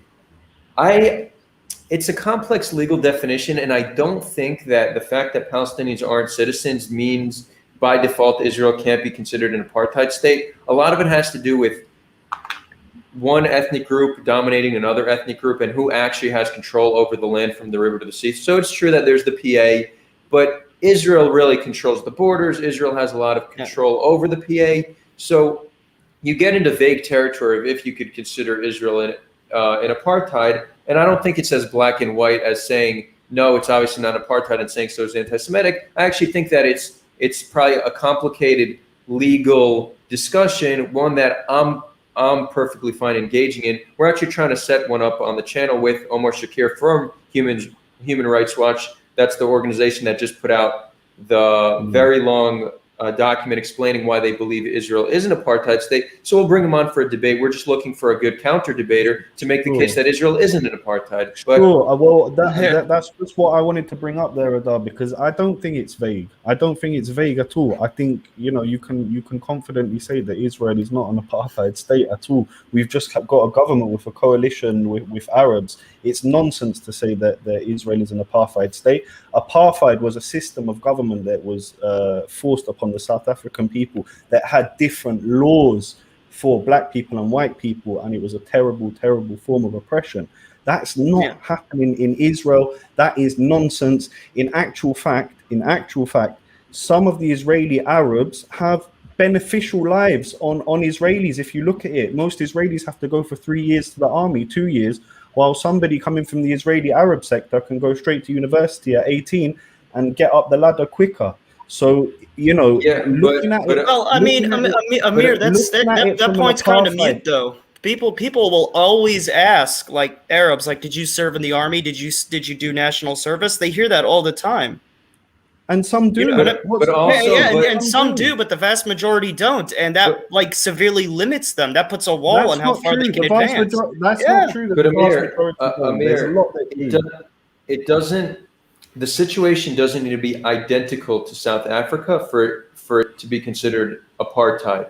That's one. Two, when people call Israel an apartheid state, they're not referring to Israeli Arabs. They're referring to Palestinians. Palestinians do not have the same rights as Israelis. They're subject to a different set of laws. And we've made the status quo something that seems like it will extend for many years, if not generations to come. We have a lot of control over the land from the river to the sea, and there's a form of ethnic domination. So people say, okay, it's not quite South Africa, but I could see this falling into the category of apartheid. Adar, Again, that's nonsense, my friend. It's nonsense. Look, the fact is, yeah, if when we left Gaza in 2005-6, they could have. Why didn't they declare a state in Gaza and say we start from here and do something? Why between 1948 and 1967, when Jordan were in control of the West Bank, why didn't they decide to claim independence then? The truth is, with regards, of course, the Palestinian people deserve freedom. And if you ask me as well, they also deserve their own state and their own self-determination, just like the Jews and the Israelis, same.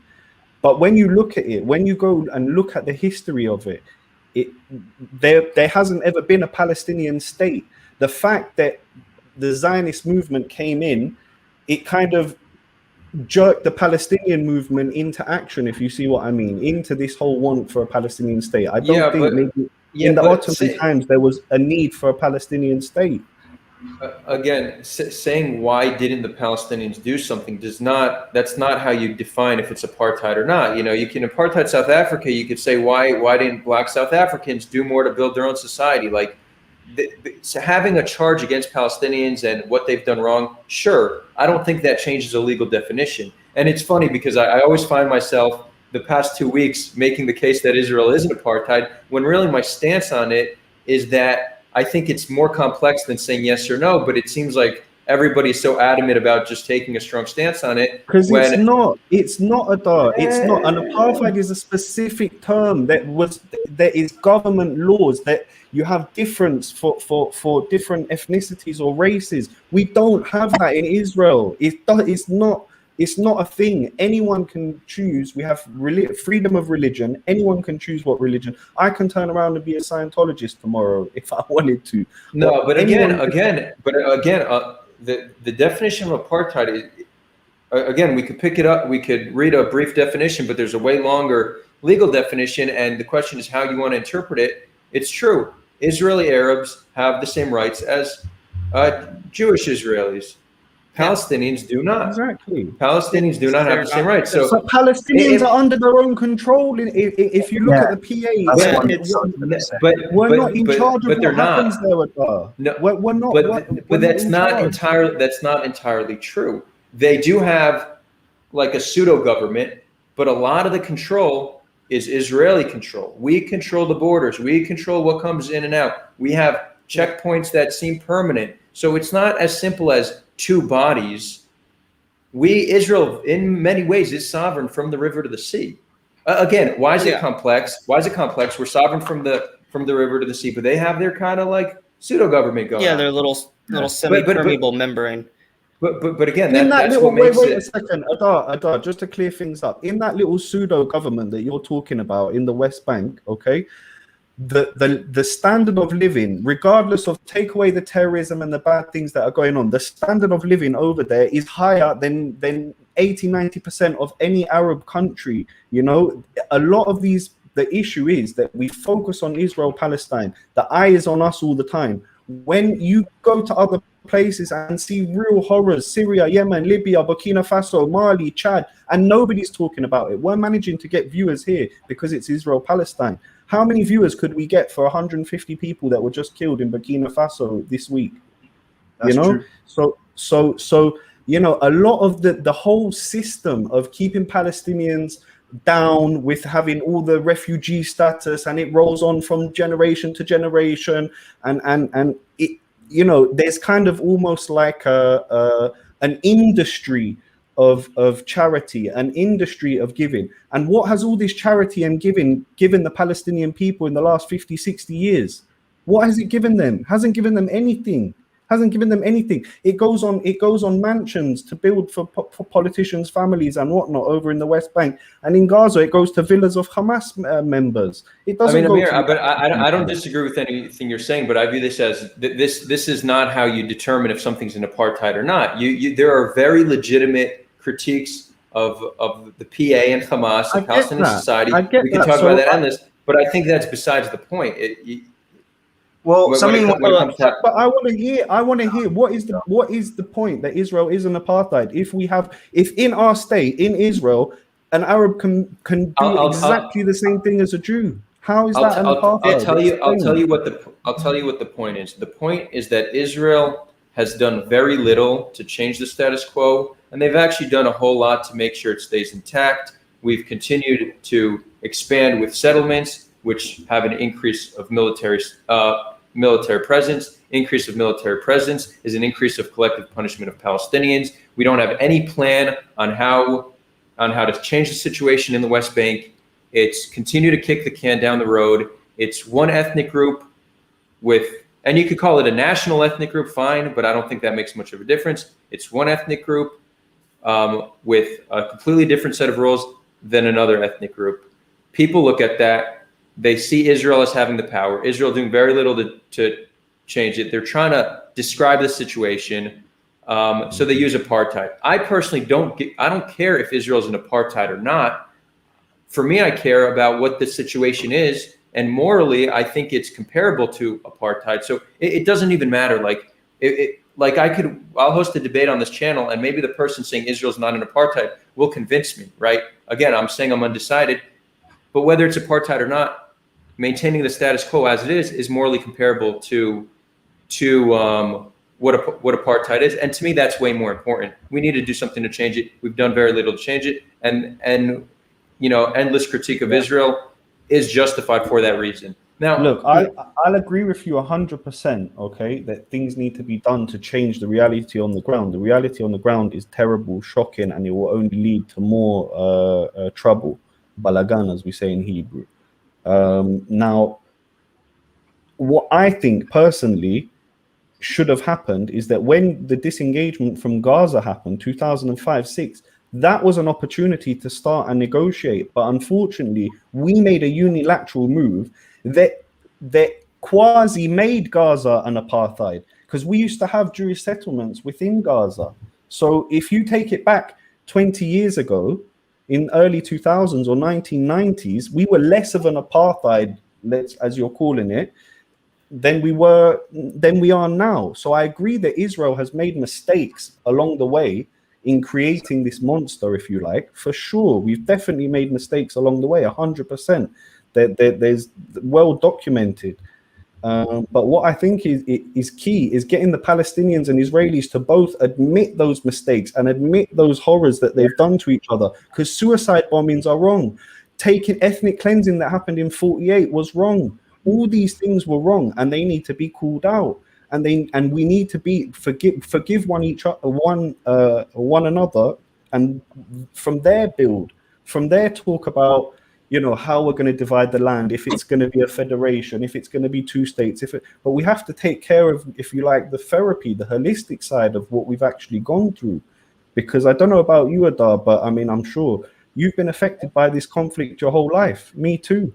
And most Palestinians, pretty much every Palestinian has been affected by this and is being affected by it right now.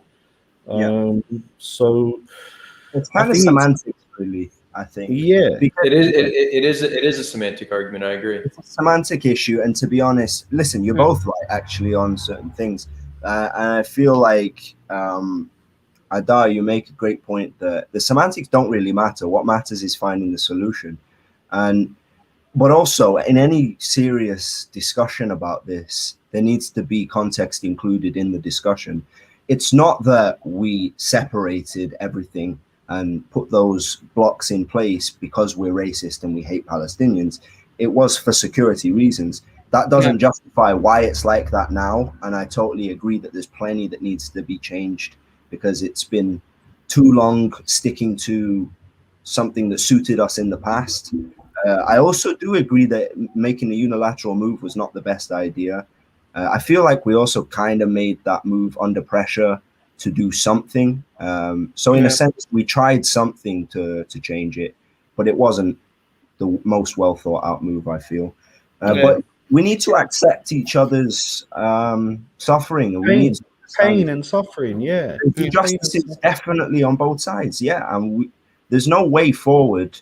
They're not going to listen to us. They're not going to want to engage with us, and vice versa. If we're trying to say that the things that you say happened never happened, and only the things I say happened, it's no one's going to engage that way. So the only way is to say, look, let's lay it on the table. We've all messed up.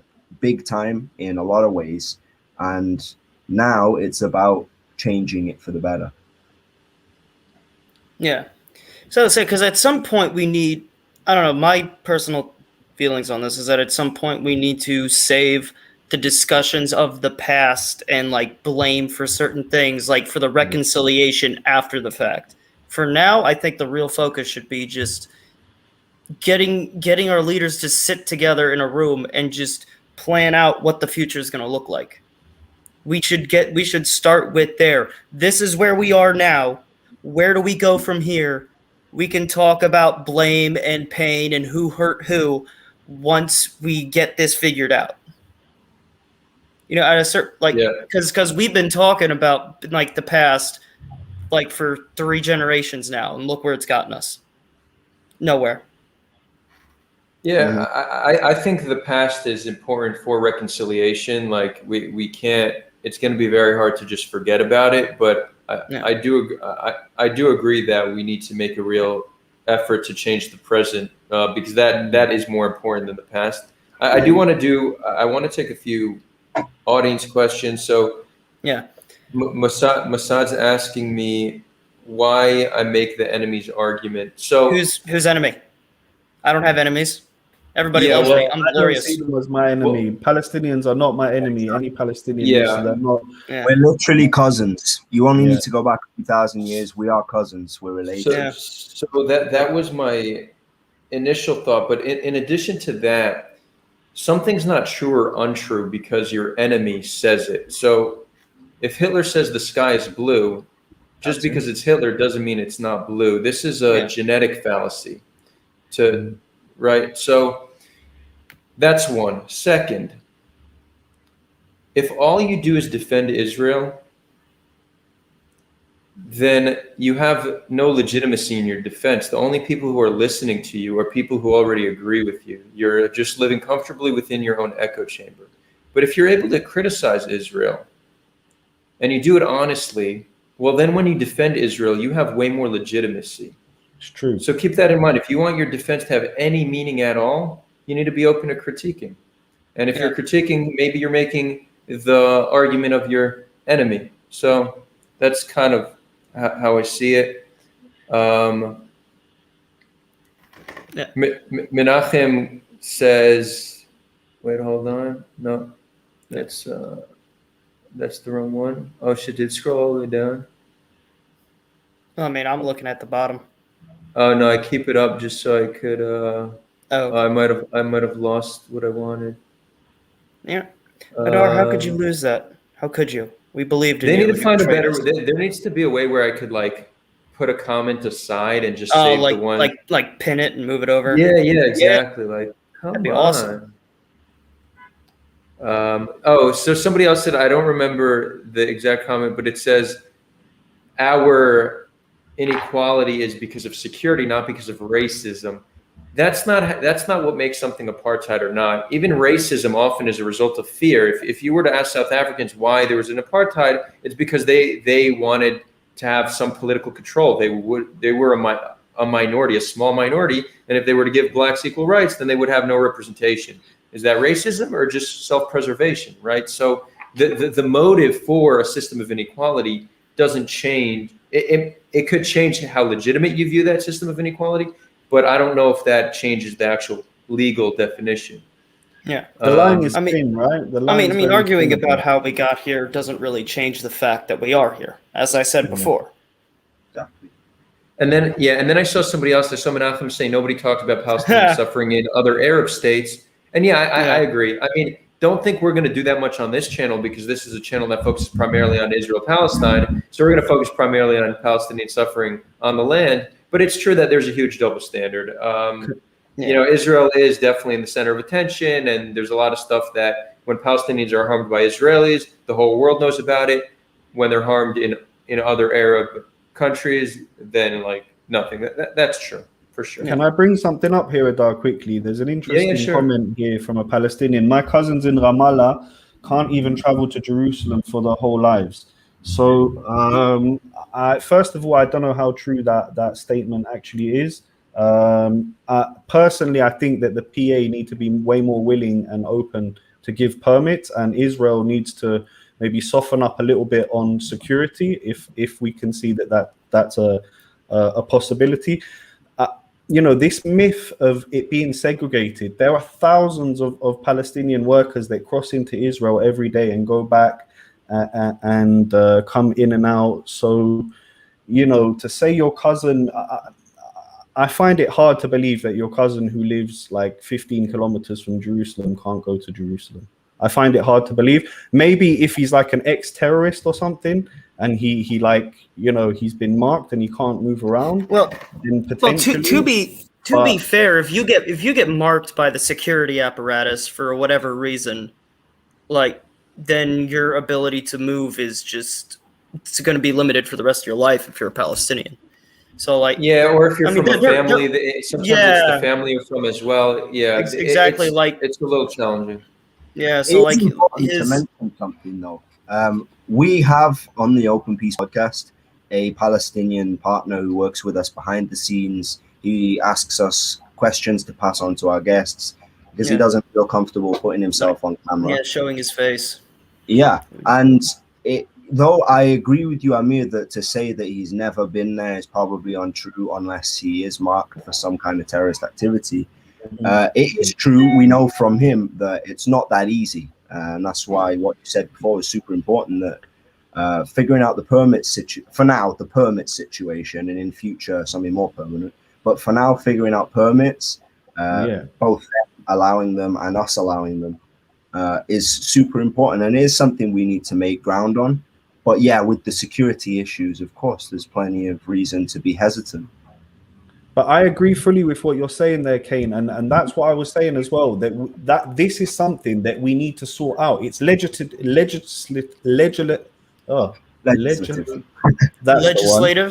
Legislative and bureaucratic process that both, if you like, the PA and Israel need to go through.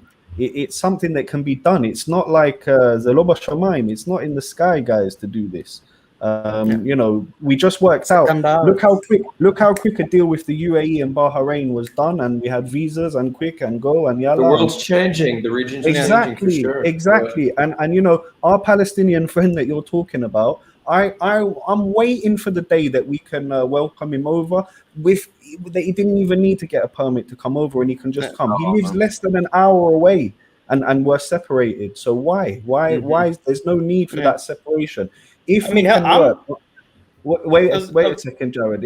If we can work on a grassroots level and on an education level, and year by year build trust, day by day build trust, build connection, build dialogue, build the bridges, that's the way we're going to slowly see things improving over here.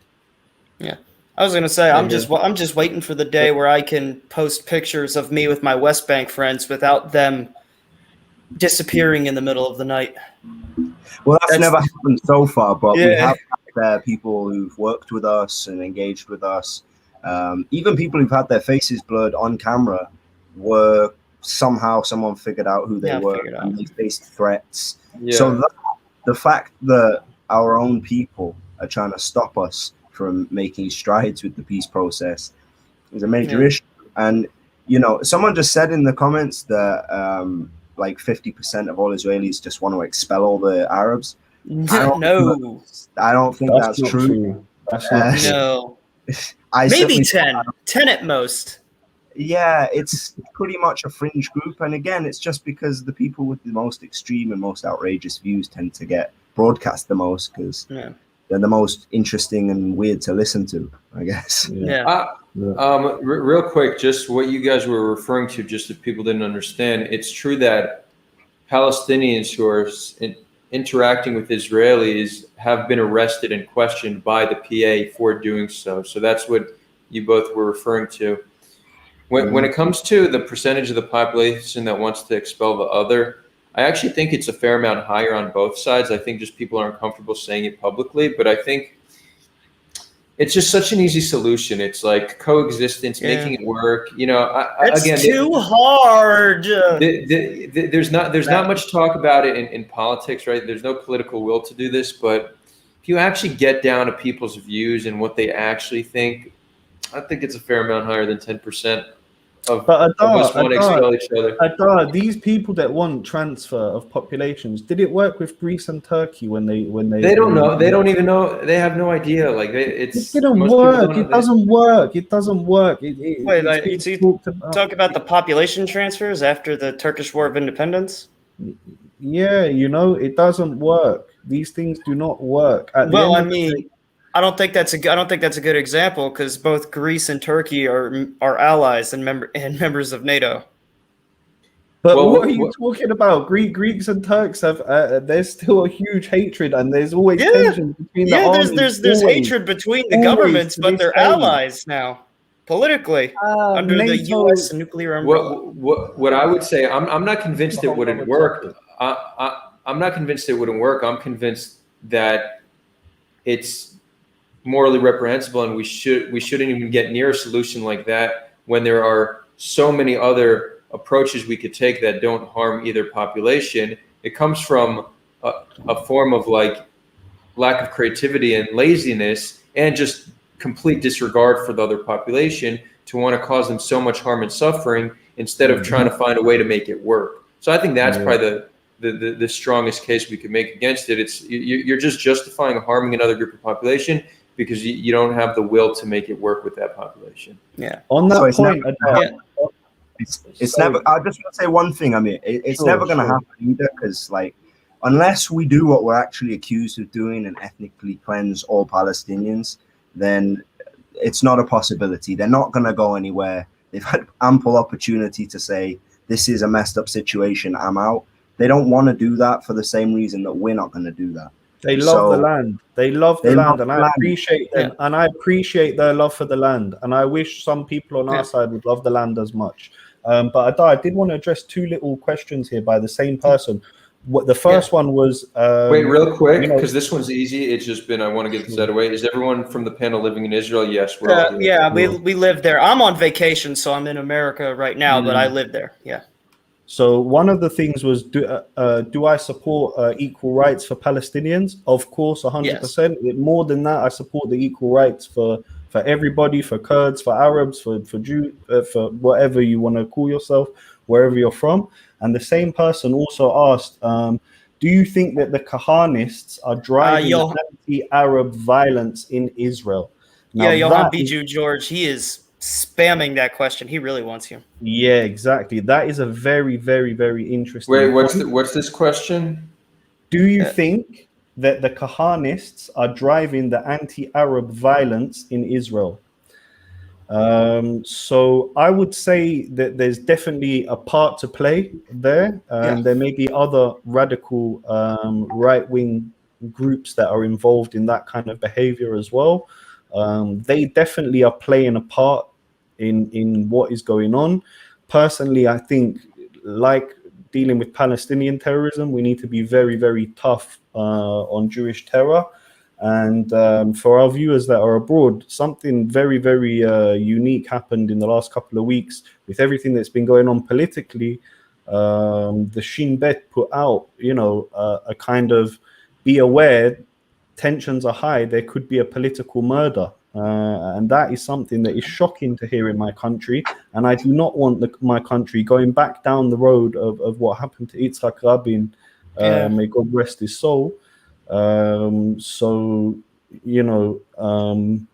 really do have to start to think about where we can take this conflict, where it's going to go, because we can't let these crazies and these fringe people control the narrative. And that's what's happening here. That's what's happening with Hamas fringe group, and that's what's happening here with our kind of far right. It's very, very fringe, guys. It's a minute percentage of the population, but they're causing one huge mess.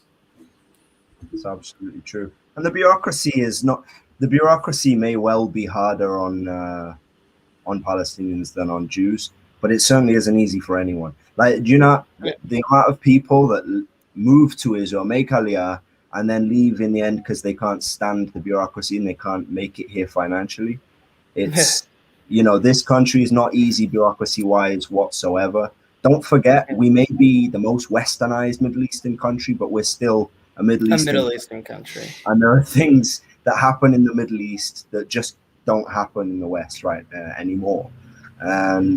So bureaucracies, I'm answering more specifically Al-Ram, who asked whether we think that there is specific bureaucracy set up to, ruin the Palestinians' lives. There isn't any specific legislature that targets Palestinians, and specifically it's stated that we're trying to make their lives difficult. And also all the Sheikh Jarrah thing that people want to bring up all the time, it's a civil issue. It's a legal case, and that's maybe there's a preference. I'm not going to say that there's no chance of corruption. Maybe there is. And if that's the case, that needs to be dealt with in and of itself. But it's not indicative of a general hatred of Arabs coming from the Jews. It's not the way it is.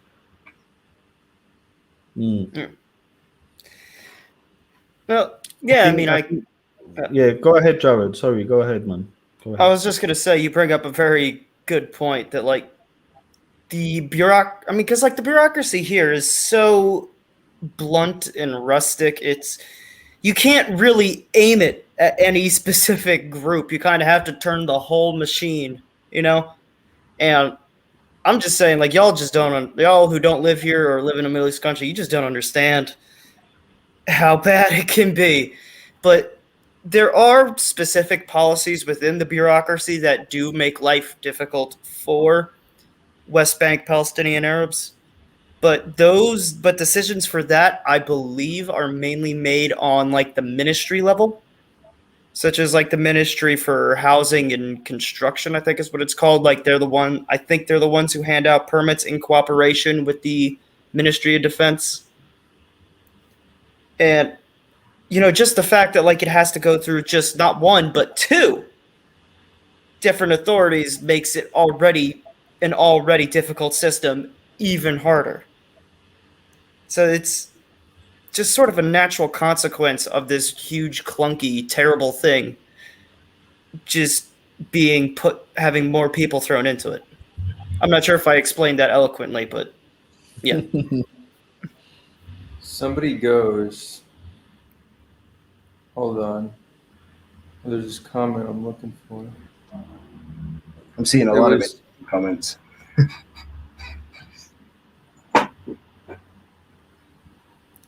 So somebody goes, that was a disingenuous take on Sheikh Jarrah. I was too stuck in the comments. What exactly was the take? Yeah, that's what I saw too. I don't know if you're talking about what Jared just said or me. I don't know how anything I said was disingenuous because it's probably someone disagreeing with you that it was a civil case.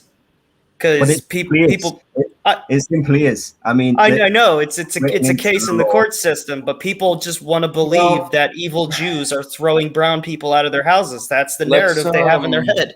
Let's try to break this down a little bit more. Yeah. By the way, how long are we going for? We're on an hour 40. Who knows? We just go for it. If you could hop off whenever you want, Jared. Though you don't feel the need to like. If your grandparents are calling, then go. Yeah, I mean, she's not calling yet, but yeah. Okay. I think there's two main critiques I've seen. One is just the concept of kicking people out of their homes, kicking like a 70-year-old out of his home who's lived there his entire life. It's the people say, would we do that if it was a Jewish family? If that's what the court decided, yes. But here's the thing. Just because the court doesn't mean law is not always moral.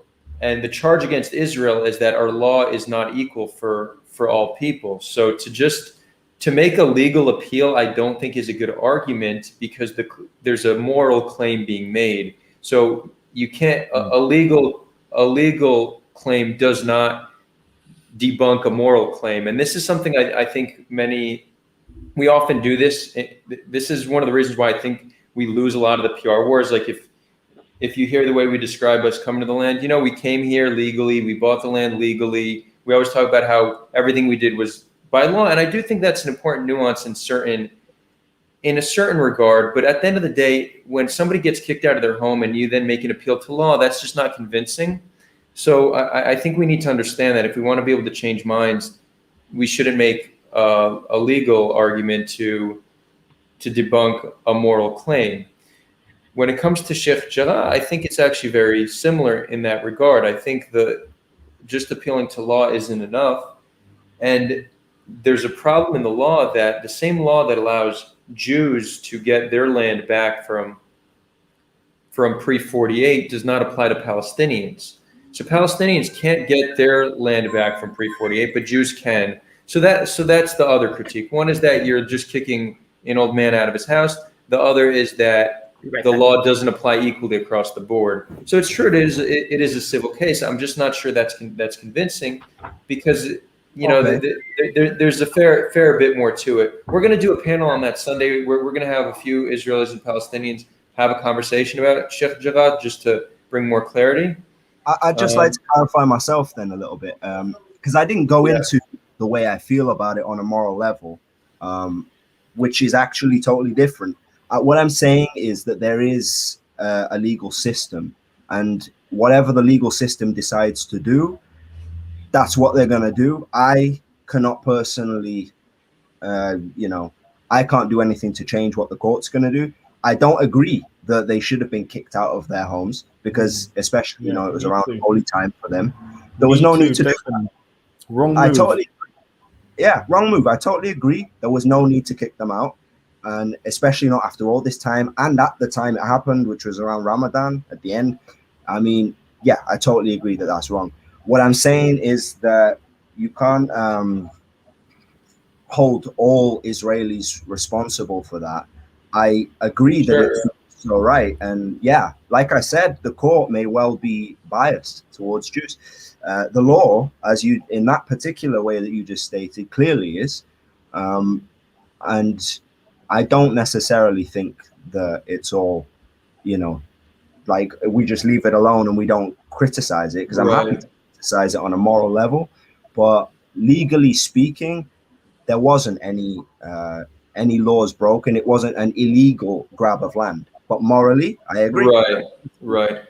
Yeah, it was blown up, Adar. It was blown up into something that it really wasn't. And this is what the mainstream media and all this hype, as soon as you start to get cameras and people and a few protesters and then it all gets, it self-combusts into something that it's not. And now Hamas are seen as liberators of Sheikh Jarrah and Al-Aqsa. And we don't need to even get into these little squabbling things over houses in East Jerusalem. It's childish and it's ridiculous. I really, really do think that this is, it shows you the ridiculousness of the conflict, because you also had that video with there was a Jewish guy in one of the houses, and everyone's talking about this video. He says, if I don't steal the house, someone else will, and all this. I don't know if you guys saw that. This guy, they're shooting themselves in the foot by doing this ridiculous and saying these ridiculous kind of statements. Saying a statement like that is like you're shooting yourself in the foot, mate. You're just saying something that is so ridiculous, and then all the people that already hated you take that and are like, well, that's it.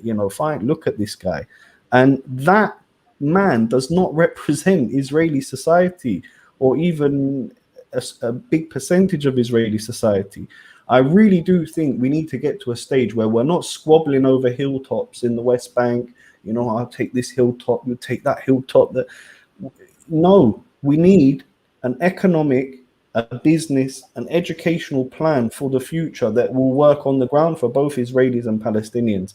Whether that is one state, two states, no state, I really, really don't know. I just know that we need the investment, we need to build the trust, and we need to have a serious plan that can lead to success. Because if we keep trying this nonsense, back and forth, little war, back and forth, little war, that's not going to work. That's not going to work. You have to hash it out for the long run. You have to have a 50-year, 100-year plan, a 500-year plan. That has to be the kind of outlook. not 1, 2 years, 3, 4, 5 years, and then you've got a huge problem. Which is another example. Maybe we can touch on this a little bit, but our Bedouin cousins in the south are, unfortunately, a lot of them are scattered around in unrecognized villages. Why are they scattered around in unrecognized villages? Why is our country not recognizing their villages and just making them proper? These are questions, like you said, critique of Israel, Adar. We need to be critiquing Israel. Why has our government for 12 years not solved this problem in the Negev? Why?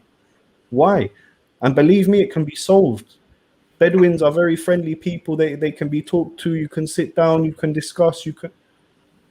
I don't understand. So this is where we need to be tough on the critique of Israel about things that are going on. I do want to touch on one more comment. So real quick, Adam Green. We need critical thinking. You guys should debate Adam Green. That would be fun. So Adam Green is this anti-Semite. He's on BitChute. So actually, I was a friend of mine, Mordechai, who I debated last week. He actually was on Adam Green's show this morning, and Mordechai asked Adam if I could join him on his show, and Adam rejected. He doesn't want to debate me, so Adam's scared to debate me. And the reason for this is this. Adam, his whole thing is to take the Talmud and make it seem like Jews are evil. He doesn't really have much ammo against a secular humanist Jew. So I think he's just not comfortable to engage with me in conversation because he just wouldn't really know what to say. Not because I'm some master debater or anything like that. Just I'm too different from what he's used to. So yeah, Adam refuses to debate me. If he wants to come on here, or if he'll have me on, I'd gladly go debate Adam without no question about it. I did see another comment saying that the old man refused to pay rent. So this is another common thing we hear, that the residents in Sheikh Jarrah just don't want to pay rent. But if we actually understand what that means, so the owners of the land, the pre-48 owners of the land, was a Jewish association that was taken away in 48, right? Yeah, when the Jordanians came and controlled the land. The Jordanians control. I don't want to mess up the series of events and the dates. I'll present it in depth on Sunday when we have a panel on this. But the association gave the rights to that land to a far-right organization of settlers whose goal is to clear East Jerusalem of Palestinians. So a very ideologically driven group now own the rights to the land. So imagine the courts come and say, listen, guy, you now need to start paying rent to someone who wants to remove you from this neighborhood. And once you pass away, your family can't continue to live here. You will then be expelled from this home. So that was the deal. And in paying that rent, you're agreeing to acknowledge that they are the rightful owners. So yeah, it's true that people living in those homes didn't pay rent, but it's not hard to understand why. And this part of the narrative is often missed in our defense of what's happening. Okay, but Adar, wait. Can I just put something to you? Let's say I own a house, yeah? Mm-hmm. And you're living in my house paying tenancy for a few years, yeah?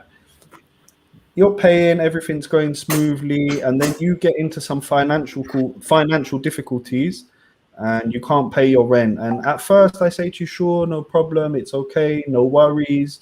A year goes on, where's the rent? Oh, sure, no worries, you're still in tough times. It goes on. Eventually I start to realize I'm never going to see my money, right? So in that point where I've been hit financially, can I then come and chuck you out of your house, which is actually my house? Well, different countries have different laws on that. There's some countries where you can't do that, others you can. But again, you're right. Well, in Britain you can. In Britain you can take. That's a vastly different situation. What about here then? What's the Why is it so different? Why is it so different? I don't understand. Oh well, because this isn't a situation of just somebody not having money, not wanting to pay rent. It's a situation where you have ownership go from one person to another, people in a conflict with one another.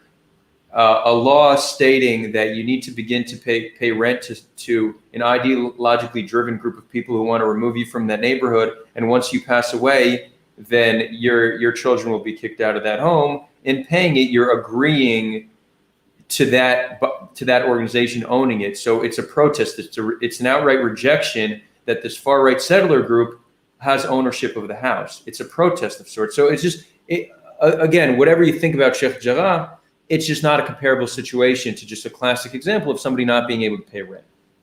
Okay, so if it was a squatter, let's say it was a squatter. I think generally speaking, squatters should be removed. Like squatting laws are pretty silly in my opinion. I understand, and I get that. I just think that really the whole Sheikh Jarrah thing, it's a sign of the times. You know, we have these issues and these conflicts between right and left and Palestinians and Israelis, and instead of like focusing on each issue, we just let the problem go on. Like I just mentioned, the Bedouin situation in the south. Instead of dealing with the problem straight on, we're kind of letting it go on and on and on. It's kind of the same with transportation in the south, in the central area, right? We're all stuck in traffic all day long because it took them so long to pull the finger out and to do a light railway and to put in better public transportation. So I think with regards to Sheikh Jarrah, if you've got tensions in an area like East Jerusalem over there and houses and Jews and Palestinians, why not bring in people to those regions that connect? Why not you yourself, Adar? You go over there to that area, speak to Jews, speak to Palestinians. You'd be a great bridge over there to help get people talking. Maybe you can get people to see eye to eye. I just think more efforts need to be made on local levels to connect between communities and to not allow for this kind of hate to envelop. And I want to give you guys a little example. So I'm from a kibbutz in the south called Shoval. It's opposite the biggest Bedouin community called Rahat. And we had a joint problem opposite the road that separates our village and their city is quite a dangerous road. And there's been many accidents on the road. So Jews and Bedouins got together and protested because the government weren't giving the money to put in a roundabout which would save lives over there. And it took Jews and Bedouins getting together, protesting, demanding that we get a roundabout, and eventually the government pulled the finger out, and now we have a roundabout, and our junction is way more safe than it was. So that's the kind of thing we need. Those are the kind of efforts that we need to build progress here in the Holy Land, I think. I agree with that. And one thing to mention is that you're right, locally more effort needs to be made. Which is why I appreciate that, Adar, you're actually speaking out honestly about how the legal side of things is one thing, and what's morally right is a different thing. And I appreciate that. I think that's true. I get it, and I agree. And someone just said that we can speak out, and that's how we can affect what happens in the courts. Maybe. But here I am saying that it's morally wrong, and Amir agreed with me. 100%. So we are doing that. There are people that aren't because they're not interested in changing the status quo, but you have to take them for what they are and take the rest of us for what we are. In reality, we need to understand that there's a level of complexity here, because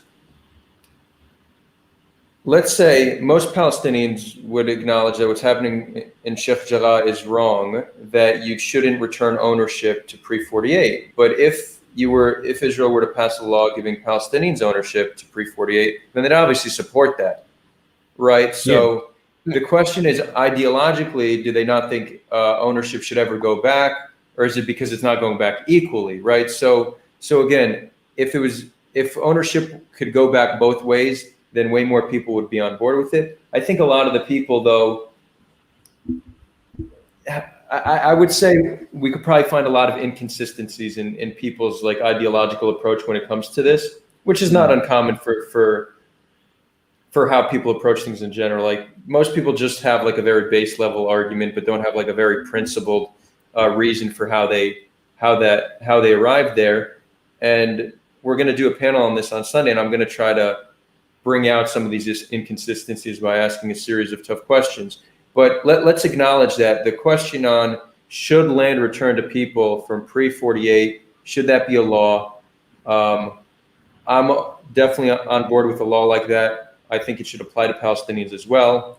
Now, there's a question. If it's a Palestinian who's not living in East Jerusalem, someone in Jordan, does that mean that they can come back and kick people out of their homes living in Israel proper? No, probably not. I think we can give ownership back, but have the people living there today be protected residents, kind of like what happened in Sheikh Jarrah, where they're paying rent. But I think it should be equal across the board. And I think in a situation where somebody is going to be evicted like this. Wait a second, Adar, though. In that situation, can Jews go and settle back in places that they lived all over the Middle East as well? In Khaleb, in Damascus, in Beirut? Yeah, but Israel should not make its law dependent on the rest of the Middle East. Like, let's not use that as the reason. But wait, I want to get your position though, because it seems to me like you would vote on something that would cause a complete demographic mess of Israel. You know, if you opened it up now to say that anyone pre-48, anyone with a claim to a little bit of land or from a village can come back, and these guys can come back. I think Israel needs to maintain a very sane immigration policy. I do support Palestinians having the right of return, but I think it needs to be done in a way. I think it needs to be done in a way that's secure. It doesn't mean you just open your border to 1 million people. No. Yeah. But no. Part of reconciliation will be some form of right of return, and also just Jews are leading the world in the concept of property rights. We used our resources and knowledge to return property that was confiscated from us during the Holocaust. We've done this. We know a lot about returning property that was taken from us. We should accept that Palestinians want to do the same. Like, that's not a radical position. I understand it makes it a little more complicated because we're still in conflict with the Palestinian people, but we should try to hold true to this value across the board. The only time we shouldn't hold true to certain values is if we think it will create an existential threat to us or a grave security concern. I get that. You can't always be moral if it's going to risk your life, sure. But we often are quick to not do the right thing just because we're in conflict, because we don't like them, just because we don't view them the same way we view ourselves. We have a different standard for them than we do for ourselves across the board. And again, this isn't just an Israeli thing. People in conflict generally hold different standards for themselves and people they're in conflict with, but it's something we should just be aware of. And I think if you do have a complex situation like Sheikh Jarrah, so let's say the ownership did go back to the Jews, let's at least Israel, because they realize it's such a controversial thing, at least invest in building new houses for Arabs in East Jerusalem. Show them that this is not a form like an attempt to ethnically cleanse Palestinians. Build new neighborhoods for Palestinians in East Jerusalem. Show them that there's an investment in their infrastructure. So there are ways to deal with this. The economy, the investment, the education, that's exactly what we were talking about earlier, Adar, and I agree with you. That's a perfect way to deal with the situation in a responsible manner, is to say, here you guys go. Here's your house that is 2 kilometers from. And I just want to mention, because there's something that's very relevant here in the comments. When you say dealing with the problem with the Bedouin, what specifically do I mean? So I mean that we have a situation in Israel where we have unrecognized Bedouin villages that don't have water, don't have running water, don't have electricity. And I don't want that situation to continue. So I think the state needs to negotiate with the Bedouins in the south and sort out this whole situation so that we can recognize some of the unrecognized villages, and in places that we will need to move people, make sure that they have a replacement, because you can't just have people taking over land more and more and more and more and more and more and more and more. It's it has to stop at some point. So something needs to be done with regards to that. And also the crime in the south and the weapons, the illegal weapons that are down there. That's also a huge issue. And people down in the south, apart from having to deal with spouts of fighting from Gaza, they also have, lots and lots of robberies and incidents of crime, unfortunately, that need to be taken care of. So yeah, that's just my thoughts on dealing with the problem with the Bedouins. Anyway. Yeah. Can I bring up 2 points before I have to go? Sure. Unfortunately. All right. So first point, when it comes to East Jerusalem, there's kind of like this vicious cycle of why there's a lack of investment in Palestinian areas, because even though Palestinians, like East Jerusalemite Palestinians, can claim citizenship when they want, the vast majority of them haven't yet because they feel like Israel doesn't care about them. But because they don't have citizenship, they can't vote in municipal elections. They have no say in who's mayor and what the city council looks like, and they have no say in the budget. So the people who run the city can ignore them, which makes them feel like Israel doesn't care even more. So there are even less of them get his citizenship, so even less of them vote. And it just keeps going in this circle of just this vicious cycle of nobody caring about what happens over there. And secondly, there was a super chat that came up, which is something I feel like I should talk about. Oh, did we miss the super chat? There was a super chat that you might have brought up when I was away. Of an American talking about, like, I've been voting Democrat my whole life, but I'm concerned about anti-Israel. Hold on, we need to give them the proper respect, though. People who give super chats, they're definitely they can go up that's royalty here, Yeah. Hold up. And you can start responding to it. Yeah. I mean, if I remember the question correctly, while I'm waiting for Adar to pull it up, I'm gonna pull it up through the analytics. It disappeared already, but we'll get it. Okay. Well, if you're still watching, person, I also vote Democrat. I'm a card-carrying member of the Democratic Party, and yes, there is a rise of anti-Israel sentiment amongst the leftists, as in like the furthest left wing of the party, the progressive wing. And even then, that's only amongst a few members of the progressive left. I mean, Bernie Sanders, who I would say is the leader of the progressive left at this point in the Democratic Party, he's not so much anti-Israel so much as he's just very critical of the right-wing government that has been in power for a while. The real anti-Semites or anti-Israel rhetoric that I'm sure you're talking about, such as what Ilhan Omar and Rashida Tlaib have been saying, those are just two members of the Democratic Party. And yes, it is worrying that they have a foothold in the party. But I would say that you don't need to choose between Democrats and Israel, as the majority of the party is sensible and does see like that the situation is a lot more complicated than a lot of people make it out to be. I mean, hell, the establishment of the Democratic Party, which what Biden represents, still would call themselves Zionists. Biden also called Tlaib a hero. So. He did, but people have to placate. You have to placate members of your own party. Like, he's not just the president of the country; he's also the head of the Democratic Party. That's kind of his position. So he has to placate all the different factions within it. I would say it's more his responsibility to set them straight when they say stupid things. As the leader. But one thing... Wait, real quick, I just want to give a proper shout out. So, I can't pull it up, but it was Matthew K. Thank you, Matthew K., for the $5. Yeah. Matthew goes, I voted Democrat my entire life. However, I'm concerned with the amount of anti-Israel sentiment on the left. And then he asks, can Israel survive without U.S. support? So, Jared, you responded to the first part, but can Israel survive without U.S. support? This is essentially the question. I would say yes. At this point, yes. We can.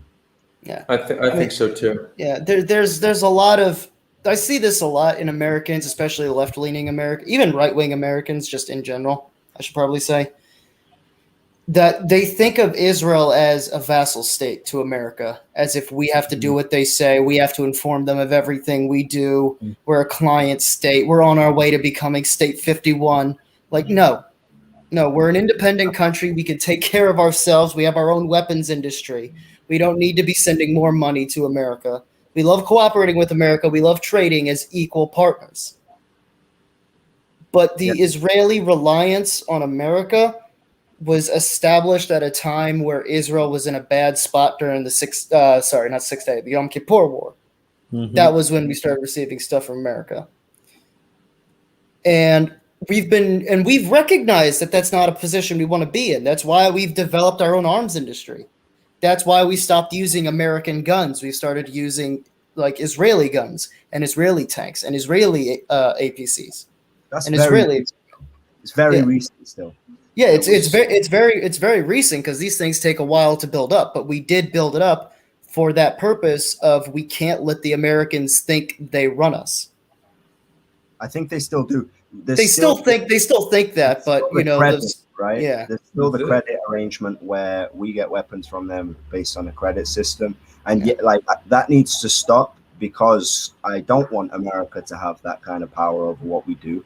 If they do, then if they're selling us weapons, then they have a vested interest in us continuing to use them.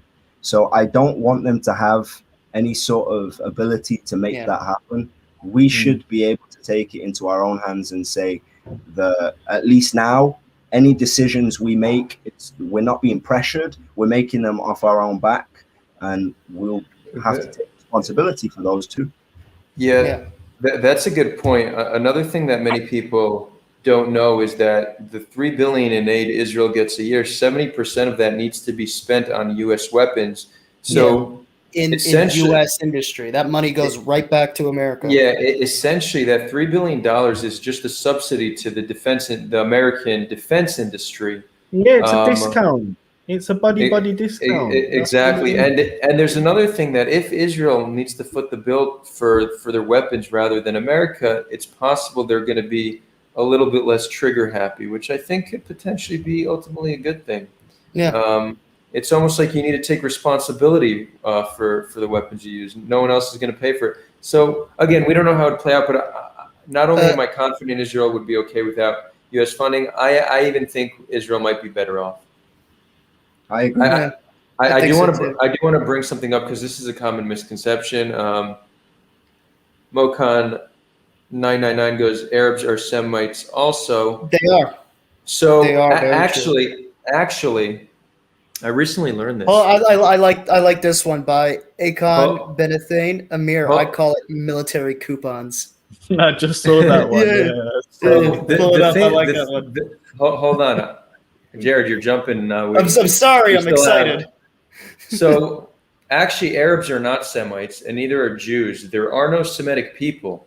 Semites is not a classification for people. It's a classification for language. Hebrew and Arabic is a Semitic language. There are no Semitic people. But saying that Arabs are also Semites, and Mokan, I don't know what you were referring to, but often people say, I can't be anti-Semitic. I myself am a Semite. That's missing. It's missing the point. The point, because anti-Semitism is not saying that term does not mean against Semitic people. Anti-Semitism just means against Jews. That's just what the term means. I could acknowledge it could be confusing at times, but when somebody uses the term anti-Semitism and you say, well, I'm Semitic because I'm Arab, you're using a different definition of anti-Semitism for what it's known as. So that can't be used as a deflection for somebody who is using the term anti-Semitism. So just keep that in mind. Anti-Semitism is having negative attitude towards Jewish people, not being anti-Semitic people who don't even exist. Yeah, but based on the etymology, that's a great point that it's not actually a people, it's a language type. And that's a great point, actually. I never really thought about it that way, but we did mention it on our episode. It's also a logical fallacy. It's an equivocation fallacy, which is when you use a word with two different meanings. What's a good example? That's a good example. But yeah, when somebody says a word and then you differently, it's considered equivocation. That could pull out common example used, but that's maybe one of the most common equivocation fallacies. Yeah. Learn Unfortunately, guys, I need to go. I have to go. It was lovely No seeing you worries. guys. Yeah, this one's Jared, ran thank on you a bit so long. much. It was great having you. Send your grandparents my love, and yeah, I will. see you soon, bro. Thank you. Okay. Yeah. Also, subscribe to the channel. Open Peace Yep. Podcast. YouTube. Do it. Like all the Link- videos. Watch them. Link in the description. Cool. We're going on 2:15. We could start winding it down. We could also invite an audience member to come on chat. Are you guys getting tired? Let me just grab a glass of water and we can finish. Sure, it up water in a break. while. Yeah. We'll wrap it up in 15. At 2:30, we'll wrap it up. But yeah, I'm happy to have someone on as well, Adar. If there's someone that wants to hop on. Yeah, if somebody in the chat wants to hop on the stream, message me on Discord and we'll get you on. If you're new to the channel, subscribe. You know, the analytics show us that only 14% of the viewers are subscribed, which means there's a lot of people who are viewing this and don't show no love. Come on, show some love. Hit that subscribe button. And if you like this video, give us that thumbs up. If you don't like it, give us that thumbs down. Maybe we could get a few more super chats while we're at it. Express your right to super chat us. Let's see. This has been great so far, Adar, really. Yeah, it's been a fun chat. Saki asks, do you think it's possible for Egypt to absorb Gaza? It might be easier to find a state solution between the West Bank and Israel. I agree that it would be easier to find a solution if Gaza wasn't in the equation. The likelihood of Egypt absorbing Gaza seems very, very low to me. I just don't see why Egypt would do that, personally. Maybe someone here has a different take on it. No, it's 0%. 0%. Didn't do it. I mean, they could have done it in the past. They've never done it. I don't think that. I don't think that really that's gonna work. Even if you look at like the federation idea, which, as we said before, I kind of like for a bunch of reasons. But even if we look at that, that's one of the big challenges with that is going to be including Gaza, which if you don't do, it's not going to work because Palestinians are not going to leave behind their brothers and sisters. They're not going to want any part of it. What's funny is, not funny, but interesting is that when we spoke to Rafi about his idea, he told us that from the polls they did, asking people on the ground, what do you think of this? Palestinians, I'm talking about mostly. A lot of the ones in the West Bank said, well, if you were doing that, we'd go along with it, but you'd have to, we wouldn't be able to actively support it if you were going to leave out Gaza. We would keep our mouths shut and go along with it if you were doing it, just because, you know, people obviously want the best for their immediate families. But in the sense that, you know, they care for their people, it's not going to be right to leave Gaza out, which makes it harder. But I mean, no one said it was supposed to be easy. We're talking about, you know, international politics. Mm-hmm. Yeah. We might have some people join us. Some Palestinian friends reached out saying they want to hop on stream, so I sent them a link. Leica, I see that you said you're down to come on and debate apartheid. So actually, our brother Beast Process also would like to debate apartheid. So this can be that could be an awesome matchup. So Leica, Beast Process, let's make it happen. A debate about apartheid. I'll reach out to you both on Discord. By the way, let me shout out our BBS. BBS is kind of like Reddit, but built on blockchain technology. We just launched one. You actually earn money for making posts, so it's kind of cool. Oh, cool. Nice. Yeah, so I'm gonna share it in the. Where is the cool. BBS link? There's also quite something interesting here, Adar. Someone has said, "Are you all non-religious? Is religion an obstacle to peace?" I think that's quite an interesting question. Join our BBS. I just dropped it in chat. Yeah, hold on. Juan. Thank you, Juan. Are all you non-religious? Is religion an obstacle to peace? So I'm non-religious. I'm secular. I'm agnostic, and I'm atheist to agnostic, depending on your definition of God. So if you say on the belief of an all-knowing, all-seeing, all-powerful God that wrote the Torah and gave it to us and expects us to do this, this, and this, I'm atheist. If God is some all-encompassing energy, some form of higher power, then I'm certainly agnostic. So it depends how you define God, but I could be defined as one or the other. Do I think it's an obstacle to peace? I mean, here's the thing: latching on to a strong ideology is so inherent to being human. The question is, if you're not religious, will that be replaced with some other dogmatic ideology, like a political ideology, a nationalist ideology? So it's really hard to answer. It depends what will replace religious belief. Mm-hmm. If people are less religious and just become like humanists and just love the other, then I'd say we're probably going to be better off. But if you become like secular but ultra nationalist, then I'd say then you're probably not better off. So it really depends. Yeah. Exactly. Religion is an excuse, right? It's used just as an excuse for the bad behavior and the wildness and the things that we don't want to see going on here, basically. That's my thought. Well, I think it's also easy to become a religious zealot and to give into religious zeal because it is so addictive, really, when you feel like that's what guides the world and your world particularly. Sure. You're going to cling to that frantically. And if it's being taken away from you, or if it's being thrown into doubt, that can be quite a traumatic experience. It can be quite disruptive to who you are and who you feel you are. But I believe in God for my own reasons, from my own experiences, things that have happened. I choose to explain it with God and I believe in it, but I'm not religious. I keep almost nothing. I consider myself a believer, not religious at all. I do actually feel like, for all intents and purposes, it is an obstacle to peace, only because there are people who take it so seriously and allow it to govern every decision they make, basically. It's all in line with, does this work with my religious beliefs?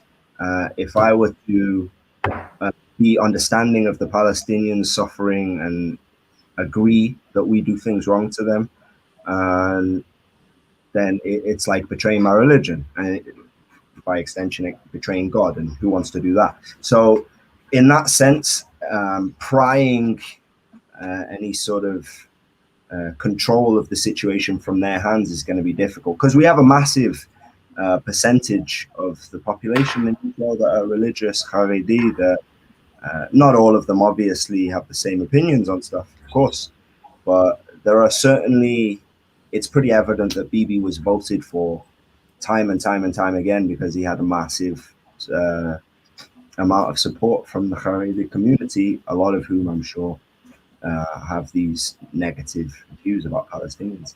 So it certainly can be an obstacle.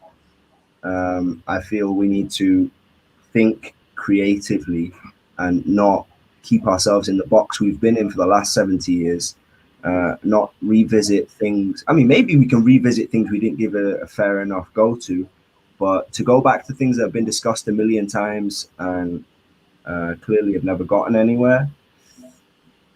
There may be reasons we've never gotten anywhere before, but, you know, what seems logical to me is to try stuff you haven't thought of before. Play around with those ideas. Yeah, I fully agree with you there, Kane, that we need to look at things and solutions that are completely outside the box and not within the realm of dialogue that has gone on for the last 30, 40, 50, however many years. With regards to the question, I'm also non-religious. I would say that I'm agnostic because I don't have any of the answers. I can't sit there and say that I'm an atheist because I can't tell you that God doesn't exist. But I also can't say that I believe in God because I'm not too sure he exists or whatever that creator or superpower is. I don't know. I don't have the answers. So I'm quite happy to sit my life sitting on the fence and, try and learn as much as I possibly can about both sides, which is why I find, history, archaeology, anthropology interesting. And it's also why I find the religious texts themselves interesting, because I see them as part of our history. The Torah, the New Testament, the Quran, the Hindu Vedas, they're all part and parcel of our unique civilization that's gone on our planet. So I'm really curious to find out more and more and more. Personally, I think that there may be way more to things than we really see on the ground today. I think when we can start answering bigger questions about theology, about where we came from, about how Earth was created, about the universe, the more study we do into these things, the more we're going to find out, and the better, let's say, society's going to get. Because if we see, there's a progression there from 2,000 years ago to today is Shamayim Va'aretz, it's a long way apart.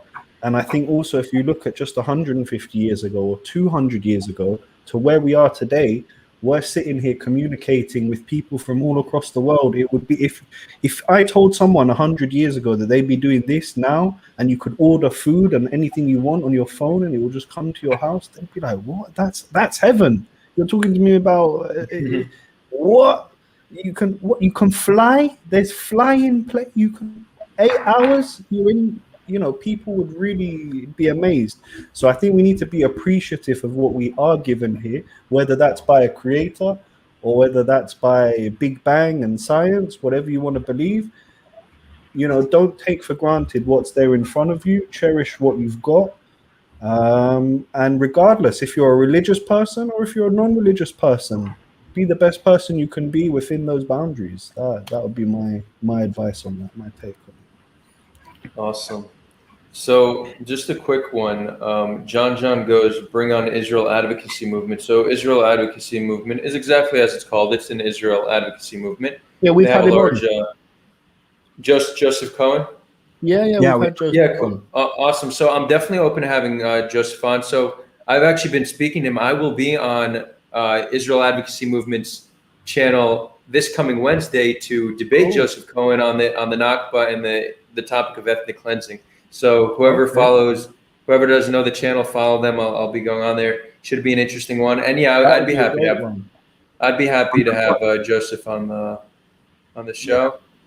Alram, you're asking if you need to pay to join BBS. No, BBS is completely free. You get money for signing up and for interacting with it. I don't want to get too deep into blockchain now. We are winding down, but just check it out. It's free of cost, and you earn money just for interacting. The better your content is, the more you earn. How does that work? Some complex system of tokenomics, which I could get into on a different session, but it's cool. It's cool. Anyways, we do have P-Ball. P-Ball wants to join stream. P-Ball, we don't have much time, but what's up, man? Good to see you. Well, good to see your logo. Ahlan wa sahlan, P-Ball. Kif halak? What's How up? are you? Yeah. So I have 2 points actually, but because we have we don't have enough time, You can make them. You can make both points. Make them both. That's fine. Okay, so like the first one is about that whole Semitic thing, like people are saying this because it's about like Semites are sons of Shem, like something like that. Like if you call an Israelite, you call him a son of Israel, like it's something like that. But I don't think it makes sense because nobody really like they don't really exist. Like this whole thing don't really exist? doesn't exist, So I don't know. I've met a lot of people who think like that. Like I didn't quite understand people because who doesn't exist? no, like this the Semites, The sentence, like, this term. The name itself is not correct. Yeah. Yeah, so just from Like, Wikipedia, there's a Wikipedia page called Semitic people, and the first sentence is Semite, Semitic people, or Semitic cultures was a term for an ethnic, cultural, or racial group. The terminology is now largely obsolete outside the grouping Semitic languages in linguistics. So it had some use back in the day, and then the rest of the page talks about anti-Semitism. Interesting. Interesting. yeah. Well, to Right, me, I so relate. Yeah, sorry. Go ahead, people. yeah, go on, Amir. Yeah, go No, on. no. Semitism No, to no, me it's okay. is the Okay. language. It comes from the language, from the Yeah. Proto Sinai, Semitic. the developed into modern Hebrew, into ancient Hebrew, into modern Hebrew, to Arabic, Proto-Arabic. It's all a development. So, in terms of that, I just see it as a linguistic thing, really. It is. It's a Yeah, it's linguistic just thing. like family of languages, It's about Yeah, family of languages. Arabic, Like, for instance, Hebrew. for instance, you have the French, Spanish, and Latin that are all kind of, they all come from Latin. The French, Spanish, and Italian. They all come from Latin, but they're all a bit different and unique. You wouldn't call a French person an Italian. That's kind of offensive, The same thing. I wouldn't call an Arab Palestinian a Jew or an Israeli, because you're your own thing. You've developed over the thousands of years your own language, your own culture, your own everything. So I just think that it's key, people on all sides, we spoke about this in depth on our channel on the Open Peace podcast, that we need to get the people that are getting engaged in social media to accept and promote and want the best for both sides. So you see so much here of oh, I'm pro-Israel, oh, I'm pro-Palestine. Well, you can't be pro one side without being pro both. Any win or loss on the land is going to have an effect for each people. So it's about pushing the discussion to a point where we can get the online community in the social media realm to be pro both peoples, to love Israelis and to love Palestinians the same, regardless. Yeah. People, it's what's your? about, Yeah, go you on, could go on. you could respond. I wanted to hear your second point as well. Yeah, so it's like you're gonna give that the Palestinians ownership of that pre 1948. Like, it's not gonna happen. I don't think it's gonna happen. Like, people will be against it. I mean, even the Israelis who live there, like, they will refuse this. Like, you can just say, oh yeah, I'm gonna kick you just because some people wants to come back to their land and their homes. Nah, that's not gonna work. Like, just look at Sheikh Jarrah, who actually just want who wants his home to just be taken from people who claim that these homes. It doesn't make any sense. Just a Palestinian comes and takes this home. Like, oh, nobody gonna accept that. It's like, it's kind of acceptable, but I don't think it makes any sense. Well, we No. mentioned that before. We did say before that it's not legally speaking, there are certain rules, but the law may be corrupt, and morally it's wrong. I mean, it's messed up to kick people out of their homes, especially during their holy time. I totally agree that there was no need to do that, like we said earlier. But is the answer to stockpile rocks and throw them at people? Probably not, but I understand that maybe you don't see many other options. There needs to be something done to address that. There needs to be more ways for injustices to be voiced without just being squashed, without being heard.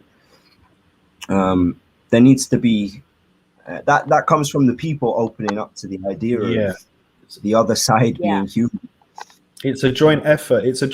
I don't know if you heard earlier, people, but I gave an example of something that happened in my region of Israel with Shoval and Rahat, and two different communities with the same problem of having a dangerous road. And what needed to be done there was actually put in a traffic light. The roundabout still is not the best solution. We need a traffic light there. So if anyone's listening, traffic light for Shabal Lahad Junction. But that was two people coming from different communities together just to get a simple thing done. So say like issues in the West Bank that aren't related to the conflict, maybe we should tackle them step by step. So like environmental issues in the West Bank, like sewage and garbage disposal and trash and recycling. That's a huge issue in the West Bank. So maybe it would be amazing if we could get Jews and Palestinians together over there to do something about that issue that they're both suffering from. It's the same air you're breathing. It's the same landscape you're looking at.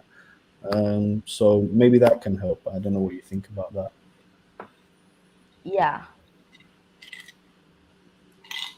Cool. We're gonna wind down. We'll do final thoughts. Everyone can have the opportunity to share final thoughts, pitch what they're doing, and then we'll sign off. Their next session will be Sunday. Again, we're going to do a session on Sheikh Jarrah. It's going to try to be the most nuanced and in-depth conversation on the topic to date. So tune in. It'll be Sunday, 8 p.m. Jerusalem time. Yeah, so whoever wants to start, final thoughts. Wait, did Lisa just say something about she wants to debate apartheid with Beast or something? Yeah, we're going to set up a debate between Leica and Beast. Okay. On apartheid. Yeah. I'll That be sounds listening. Me too. Definitely me too. I think this conversation itself has been phenomenal. I also want to join, but Well, the Like, debates get What's up? Yeah, what's go up, on, people? yeah, like I was just saying that you can call Israel an apartheid state, and you can't call it an apartheid state at the same time. It's like apartheid in the West Bank and Gaza, but like it's not in mainland Israel. It's like Arabs in Israel doesn't have full rights. That's true, but they actually live a good life actually.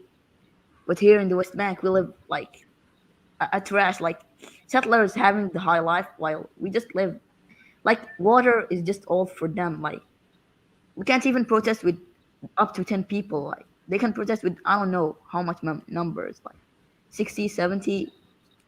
Like it's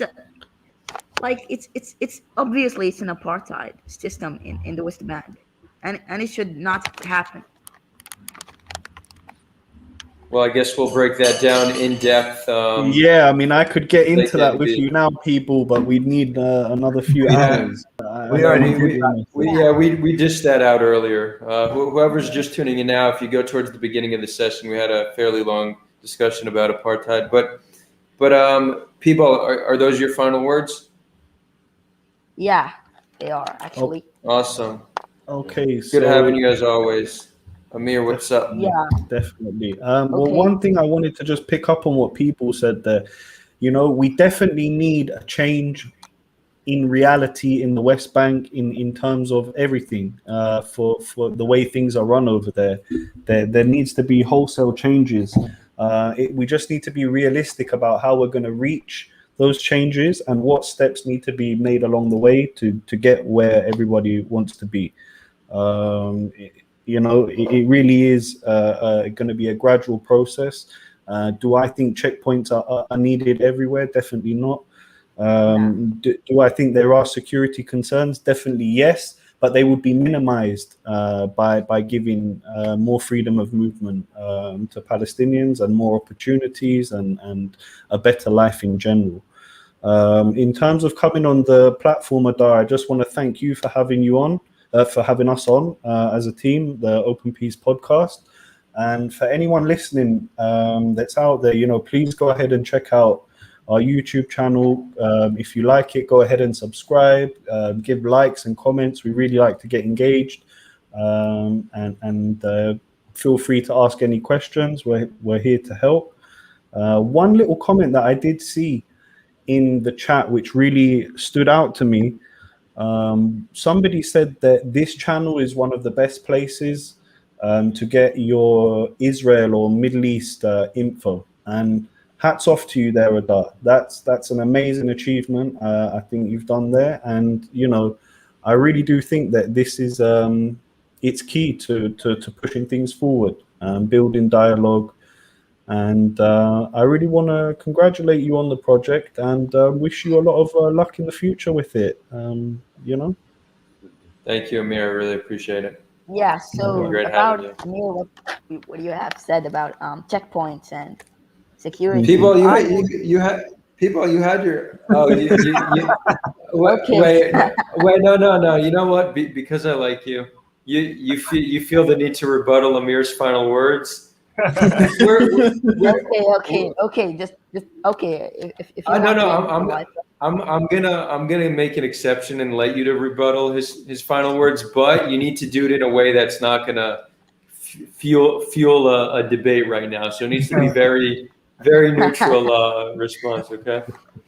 So yeah, so it's not gonna be something about giving another point. It's just like a point that ends his point. It's like Israelis have the right to, like, the settlers have the right to just have checkpoints because, like, have security, and I believe that, like, I don't have a problem with checkpoints, but like they're annoying to us. To us, it's just Of like course. you can't just go on freely. It's like, I know people. imagine I feel your frustration. I served at those checkpoints, so I feel your frustration. Yeah. As a Palestinian, I seen your frustration with my own eyes, and I also felt my own frustration of having to go there because that's the situation I was born into. So it's something that a lot of Israelis don't like as well, and it's something that I fully agree with you needs to be dismantled. Yep. 100%. I'm in agreement. I believe Israel have security, like settlers, like they can have their own security here, and like, but it's just being more like you're building more settlements, and you're making us more violent. Like, I like understand building other. people though. This is really a topic for like a whole nother episode. I don't mind coming on with Adar and you and hashing out these kind of things, but really we do need a lot more time for these kind of things. Even the term like settler, to the people that are settling over there in the West Bank, that term to them is even a disgrace. Who are you to tell me that you're settling on my land? How can you call me? How can I settle on my own land? That's the way they perceive things. So it's really a whole nother episode, people, but you're making some very good points. Yeah. I just want to say that a good way to wrap this up, because it is there's clearly injustices, and speaking about them alone doesn't make right the things that have been done. But speaking about them certainly opens things up to further conversation, more intricate conversation about details. What can we do specifically to try and change the situation? Yeah. We need to accept each other's experiences and move forward with a more a mindset more conducive to progress. This is the best way to do it, and it may take some time, but fixing the injustices is, it's paramount. We've come to a point where any day now it needs to happen. Like, we need to start really pushing it on. And these injustices, we don't have to agree on everything to understand that we don't agree on everything, So it's all right that we don't necessarily, or that we're not necessarily in line on everything. That's totally cool. But there are concrete steps to take where we can improve the situation without necessarily agreeing on ideological things. Amen. Well said, all of you. We have one last super chat. Jeremy Roth, thank you so much for the £5.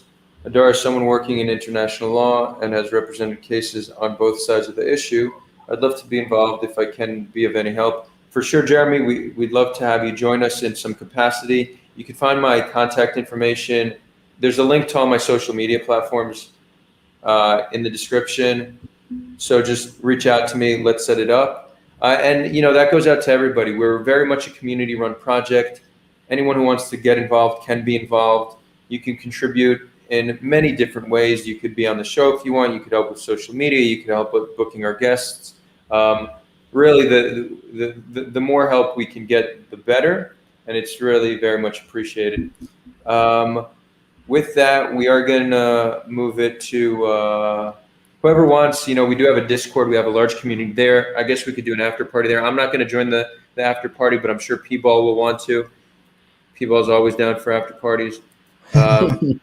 Maybe Amir and Kane will join as well. So whoever wants to join the after party, it's just like a voice chat where anyone can join. I just dropped a link to Discord in the chat. Join our Discord. On the left-hand side, it says lounge. Click lounge. You'll be connected via voice. And yeah, thank you all for joining us. This was a fun one. Kane, Amir, P-Ball, it was a great pleasure. And we'll see you all Sunday for Sheikh Jaga special. Thanks very much.